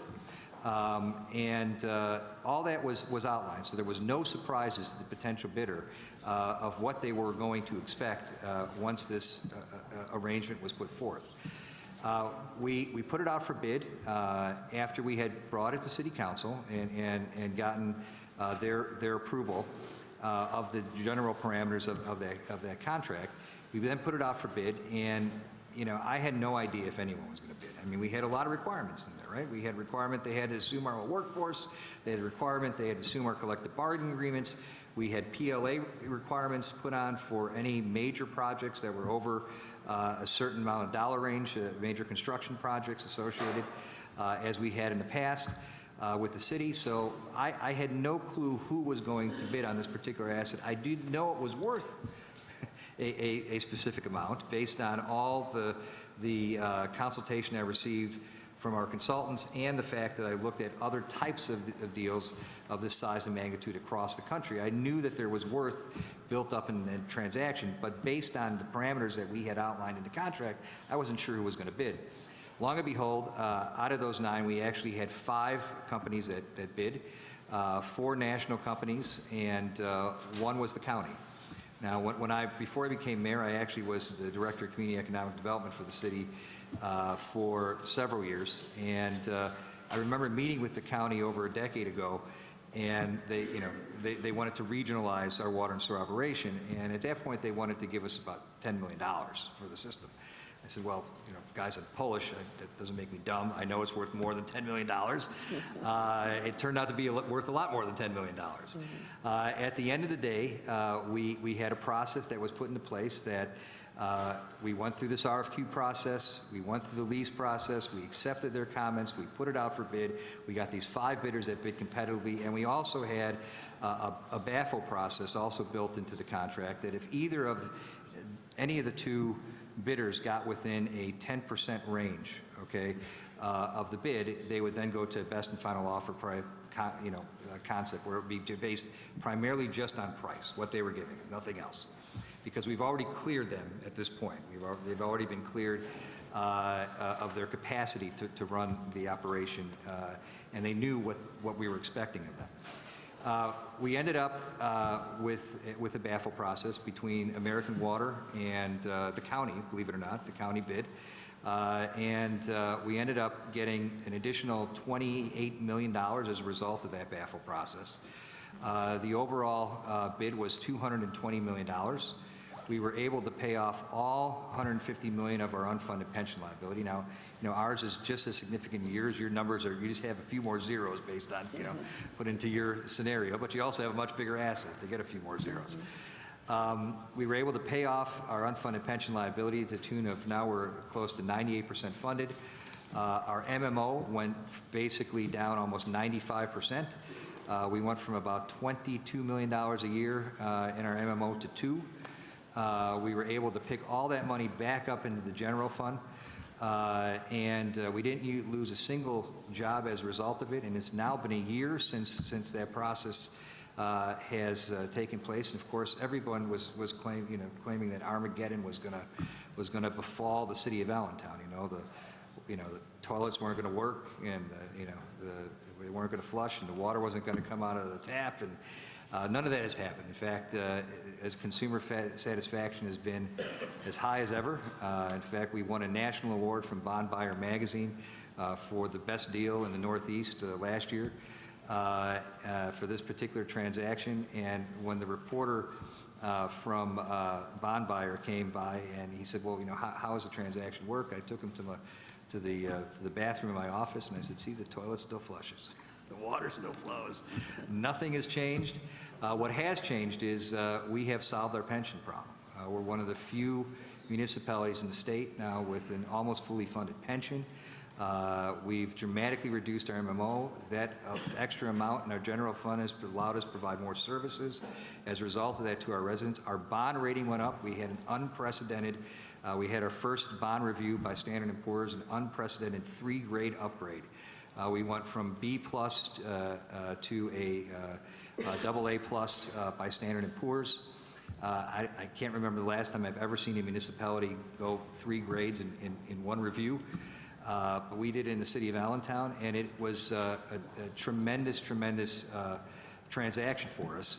And it's a transaction model that I believe could be followed here. We put together a great project team. In fact, some of the folks came from right here in Philadelphia. Our consultants, our legal consultants who helped us craft this deal are right across the street in Dilworth Plaza, Dilworth Paxton. We had PFM, Public Financial Management, was our FA on this. We hired some special consultants from Chicago, Ketchen Muchin, who did a tremendous job in bringing us that information that we needed from across the country and analyzing those different proposals that existed out in the marketplace. And at the end of the day, we ended up leasing it to Lehigh County. That wasn't, we had no clue who we were going to lease it to. It wasn't a transaction. It wasn't structured as a transaction between a public and public entity. It happened to work out that way because they bid the most. So the way the lease is structured, they paid us a huge upfront payment. We paid down our unfunded pension liability. We get a smaller payment each year. We share 50% of any new revenues that they have and any new water and sewer connections as the rest of the region builds out. Overall, we have a scenario where our rates have not gone up, and they will not go up for 3 years. In fact, they're projecting that our rates, when that provision of the contract ends, will probably actually stay the same or go down as a result of this particular transaction. So it was good for our consumers, it was good for the city, it was good for our pensioners, and it overall was good for the Commonwealth because it took one city that had a severe pension deficit and took it from a negative to a positive. In summary,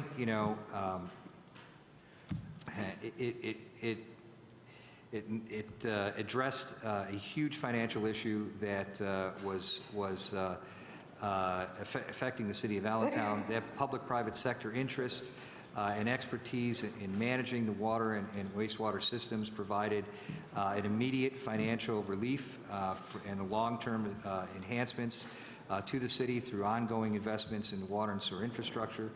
We eliminated our unfunded pension liability, we stabilized and reduced our debt. In fact, our debt went down overall because we were able to get rid of all that water and sewer debt as well.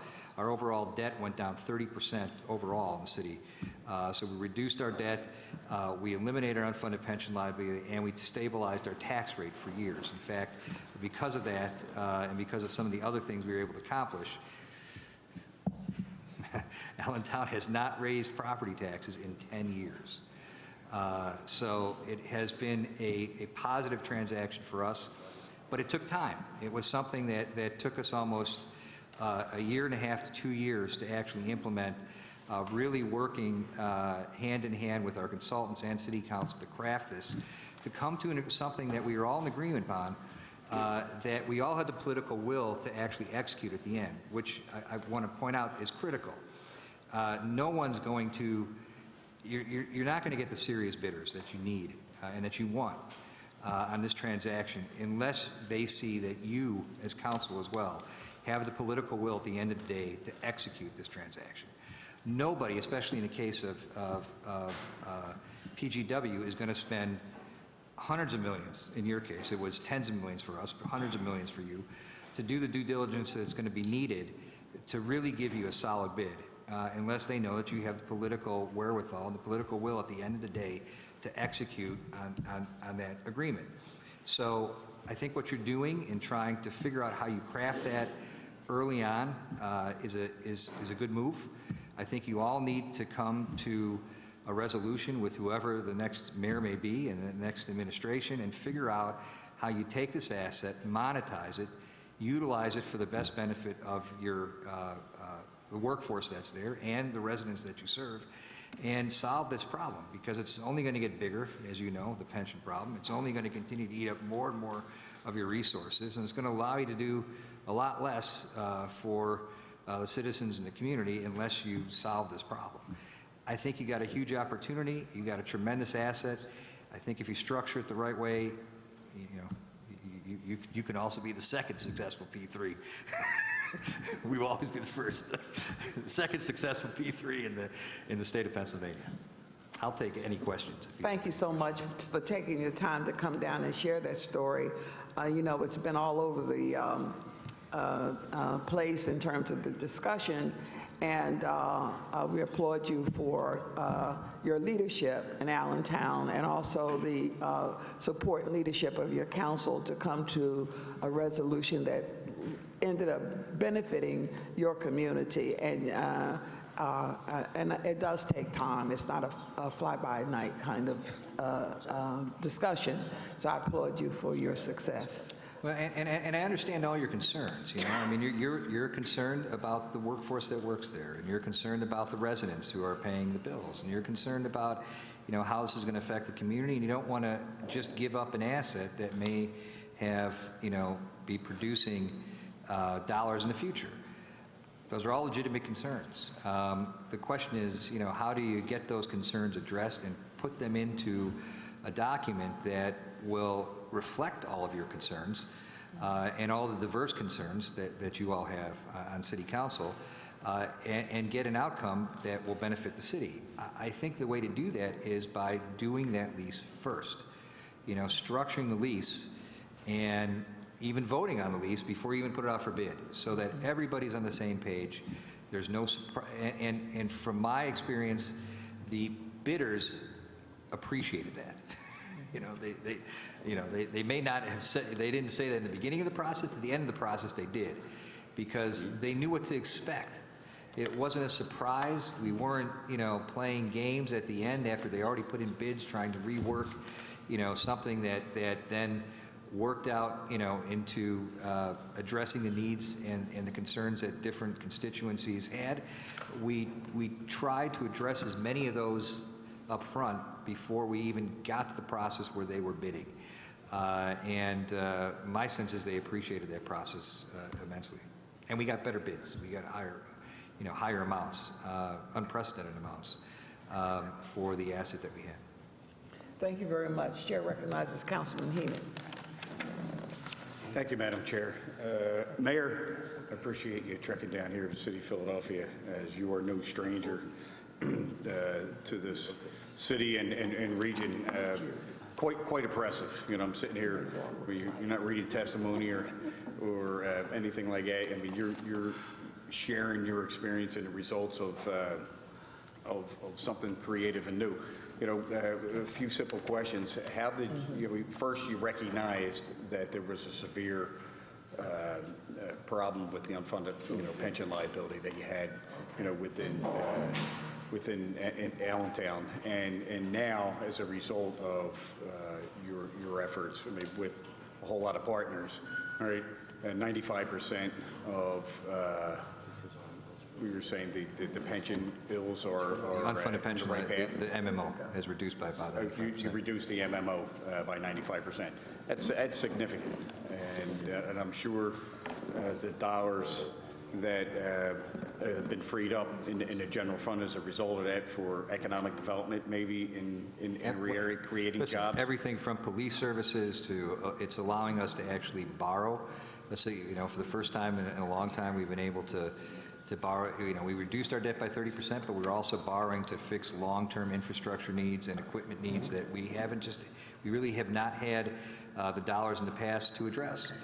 And so it's given us the financial flexibility that we need to really operate as a city the way and the level that we want to operate, providing additional police services, fixing our infrastructure, providing resources, everything from replacing our pools in our neighborhoods to fixing bridges. So I mean, it's given us the flexibility that we didn't have before to be able to embark on some major infrastructure projects and real capital projects that we just didn't have the resources to even think about embarking on in the past. Yeah, I was looking at your summary there, and you're talking about the P3 opportunities. How did you? I mean, how did you begin to think like this is the direction we should go in when it comes to a P3? Well, I mean, we looked at a lot of different models, as I said. We examined. I realized that we were not going to be able to solve it through traditional means. We couldn't tax our way out of this problem. Okay, we couldn't borrow our way out of this problem. There was no help. There was no knight in shining armor coming from Harrisburg. No one was going to help us solve this problem, and it was a looming problem that was, approaching us like a freight train rather quickly. By 2015, as I said, if I didn't solve this problem, we started back in 2011. If I didn't solve this problem in a few years, that freight train would have hit us, and we would have had a real financial disaster. In fact, you would have been reading about Allentown, not in a positive vein, but that we were following the same track as Detroit, because that was our only alternative at that point. And so we had to really try to look at it in a creative way. How do we utilize our assets? And we looked at all the assets that we had. And, I'll be very honest, the first thing I looked at was, selling things off. I did not like that idea. It didn't fit well with me. It didn't, it wasn't stomached real well by a lot of the folks in city council. But I didn't know what else to do, but as I started researching out and as we started bringing folks into and expanding our consultant base and really sort of bringing that expertise to the table, I realized that, if we monetize the asset, if we leased it and we were able to monetize that asset, take the value of the asset out, utilize it for the one thing that was killing us, which was the pensions, we didn't have to sell it. We could create a scenario that really was a win-win scenario. It had never been done before in the state of Pennsylvania. And the last gentleman said, well, we just have to rework the rules. And we tried that too, it's not very easy to rework the rules. And I came to the conclusion very quickly and very early on in that process that Harrisburg was not going to rework the rules for us. But what we did is we looked at the rules that existed and tried to figure out a framework that would address the problem that we had while remaining in the context of the rubric of rules that were placed on us by Harrisburg. And the lease concession option fit that mold. It fit the bill in that respect. It allowed us to still stay within the framework of and the rubric of the rules that were placed upon us, with, at the same time, being able to monetize that asset and pull out the dollars that we needed to really address this problem. And it worked. It worked, as you could see. A year later, our bond rating has gone up. Our MMO has gone down. Our workforce is still there. No one lost a job. Our people are happy. No one's complaining about their water and sewer service. Our rates have stabilized, and we were able to really avert a catastrophe. Good job. Congratulations on all your efforts. She got me last time. She's Nielsen, where are you? Nielsen. Where are you? She was calling me Bobby last time. You all look alike. I know. Good afternoon, Mayor. Thank you so much for sharing your story and coming down and making the trek down to Philadelphia and trying to share with us your experiences as you have done before. I've had your testimony up in Harrisburg a few times. Yep. Yeah, educating the trek you make around the state to try and share the experiences with all of us so we can do better things for our constituents. I was curious when you talked about how the rates didn't go up, because a lot of people, when you sell the assets like this, and do a little partnership, they automatically think, hey, my rates are going to double. It's something, somewhat of a scare tactic that's used. Sure. To say, hey, your rates are going to go up, your rates are going to go up. But you said you had 3 years, is there a 3-year So what we did freeze? is we built the rate regime into the lease agreement itself, okay? So our rate regime, we looked at it over the last 50 years, okay, what our rates were in our water and sewer. And, like this city and any other city, some years it was 0, some 5, 1 year 20, 15, 10, they were all over the place. Every year was different, right, depending on what, city council approved that particular year. But when we average it out over a 50-year period, it came out to about 5.8% increase on an annual basis is what we were experiencing as far as a rate increase. And so we structured into the lease that the leasee, the concessionaire, can only raise the rates at an annual rate of 2% plus the urban CPI, which over the last couple years was only at the very most 2.5%, okay? In fact, the last couple years has been 0, it's been negative. But over the last 10, 15 years, the highest it was about 2.5%. So we figured even at the worst case scenario, okay, the ratepayer would only be paying about 4.5%, which was actually less than what they were paying on an average.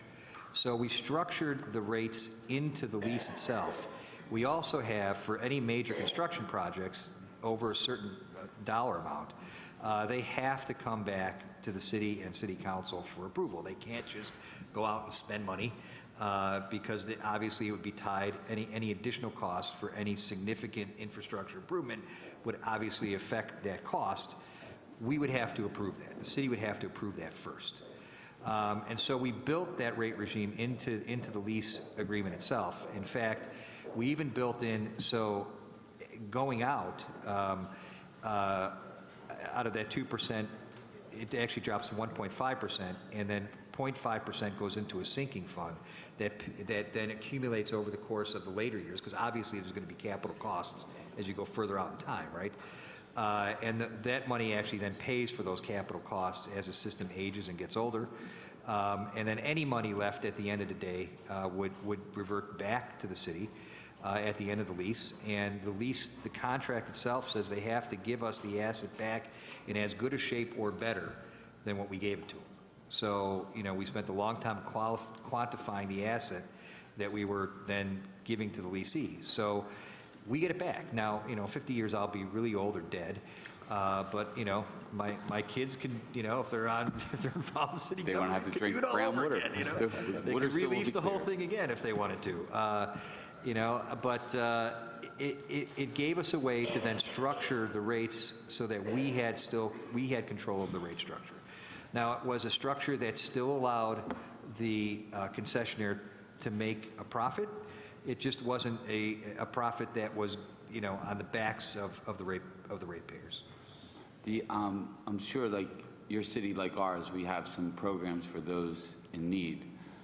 Right. Do you have any such programs? Sure. And how did this deal affect that They were program? all built into the lease. All built into They the were lease? all built into the lease. And so they knew going in what they were expecting. And they priced it knowing that they had these commitments that they had to address. So we have senior citizens discounts, just like you do, and you know, other types of programs, you know, that over the years have evolved. Some of them, you know, we you know, just no one was utilizing, okay? But some of them, they were being utilized quite aggressively. And we built those into the lease.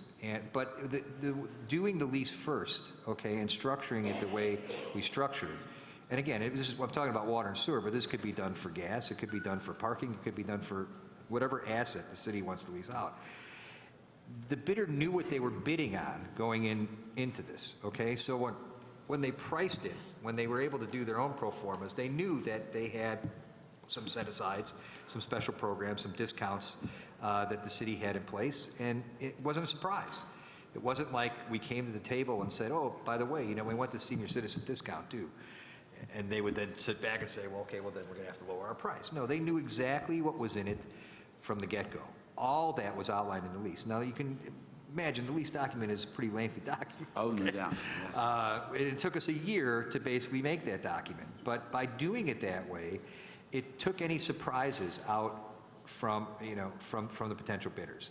We have in our agreement that there's, you know, PLAs for any projects that are over, I think it's $5 million. So maybe it's 3. I think we actually went a little bit lower. I think it's $3 million. So any major construction projects, infrastructure projects that are done that are over $3 million, we had a PLA agreement that was attached right to the lease. Great. Now, this wasn't a surprise for the potential bidder. They knew this Going into it, and they priced it accordingly based on, you know, knowing that once they got over that dollar amount, they were going to do a major infrastructure project that at whatever cost, I don't believe there's that much cost attached to a PLA, but whatever cost they would presume, they knew that going into the deal, and they you know, priced their deal accordingly. Now, with all those provisions, as I said, you know, I had a very sleepless night when we put this thing out for bid. I didn't, you know, I could have had real egg on my face sitting here, and then I wouldn't be sitting here talking to you. No one could have bid, right? I mean, Right. there could have been no potential bidders. In fact, you know, it was interesting because some of the bidders, remember, we had the RFQ process first, and we had about 30 companies, you know, and we narrowed it down to 9, and then we kept going back and forth with those 9, looking at the lease and getting their input. Many of them, almost all of them, said, oh, you know what, these provisions, you know, no one's ever going to bid on this. Well, long and behold, they still bid. How about They that? still bid on it. Do you think And they bid quite aggressively to the point where we had a baffle process where 2 of them got within a competitive amount and bid an additional, you know, $28 million. And in that transaction, that was $220 million. That was a pretty significant, you know, amount that we were, you know, so it was a pretty competitive bidding process even at the end. So I think, you know, using the structure that we utilized is a good way to address your needs and your concerns up front, provide stability to the potential bidder, and, you know, that there's no surprises. They know exactly what you're expecting of them, so that they don't get to a hearing, you know, where city council's voting and say, well, we want this, and they're like, well, hey, we never built that into our pro forma. No, they knew exactly what we wanted from the get-go.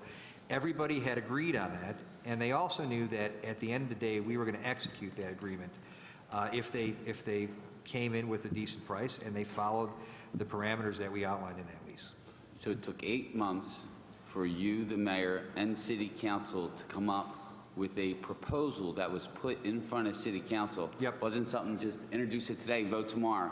No, we worked on that for, it actually probably took longer than that, because we started the process when I started in my office, and then we brought consultants together, and then as Councilman Heenan has asked me, you know, I then came to the conclusion that this was the way I wanted to go. So we probably took an additional 6 months on top of that before we even brought the concept to city council and said, this is where we want to go, this is how we want to structure it.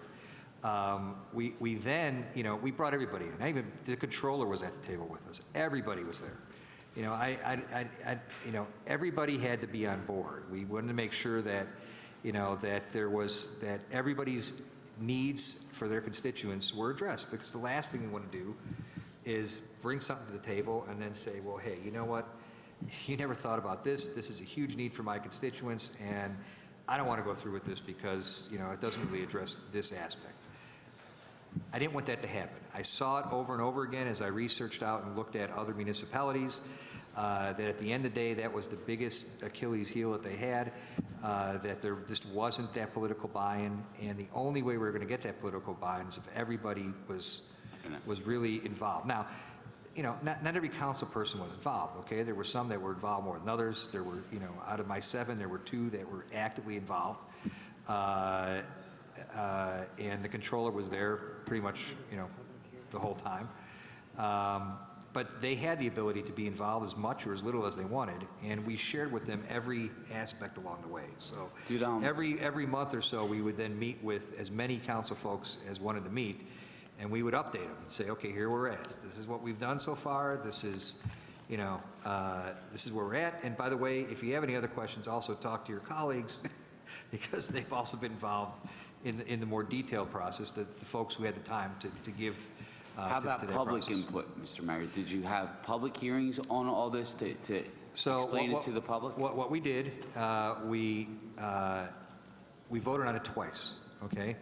We did the RFQ process. We drafted that lease, as I talked about. We brought it to City Council. We had them vote on it before we put out for an RFP.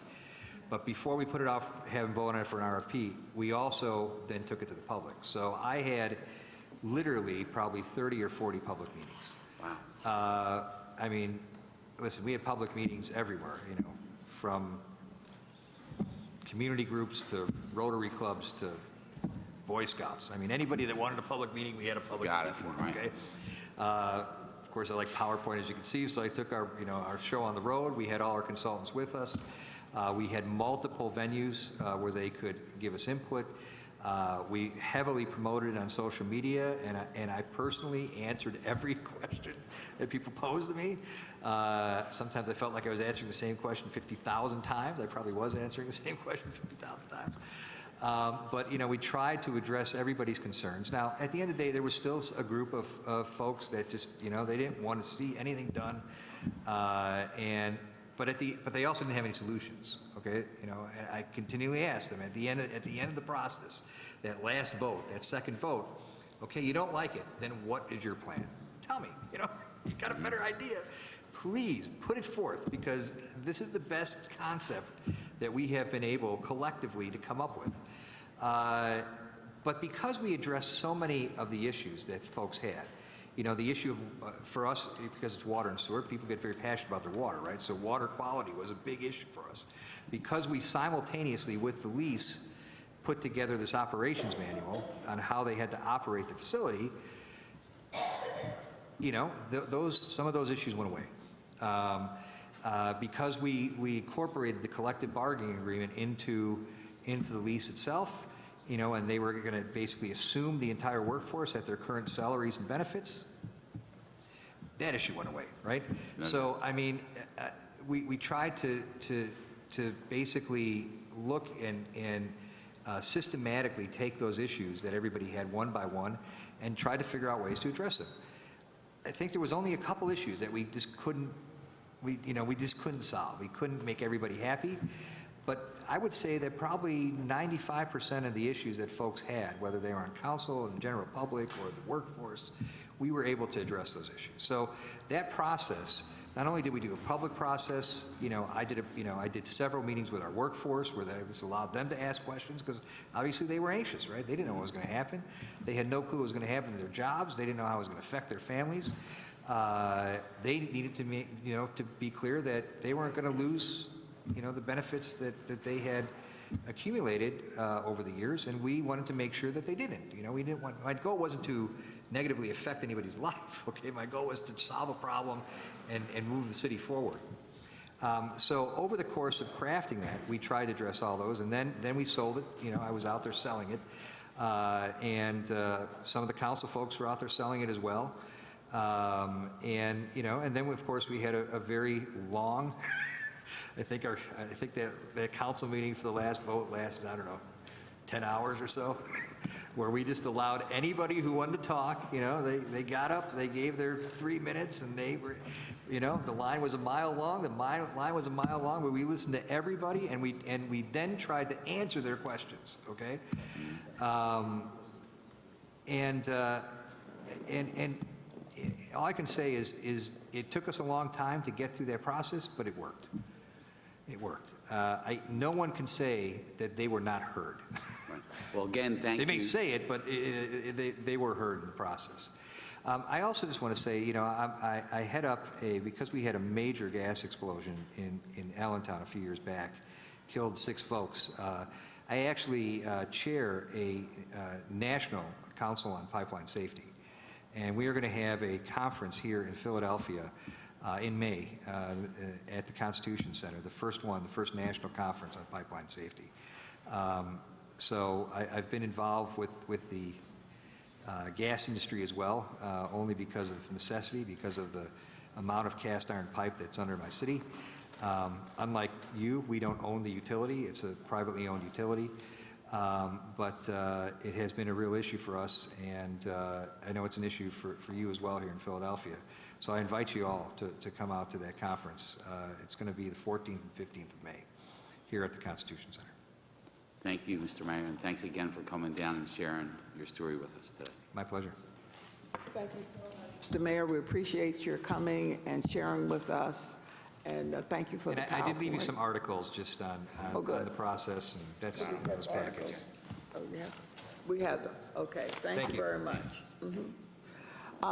To our guests, when we have hearings, it takes some time. We give everybody their due, but we also have to give our stenographer her due. She needs a break for about 5 minutes, and so we'll come back shortly. Thank you.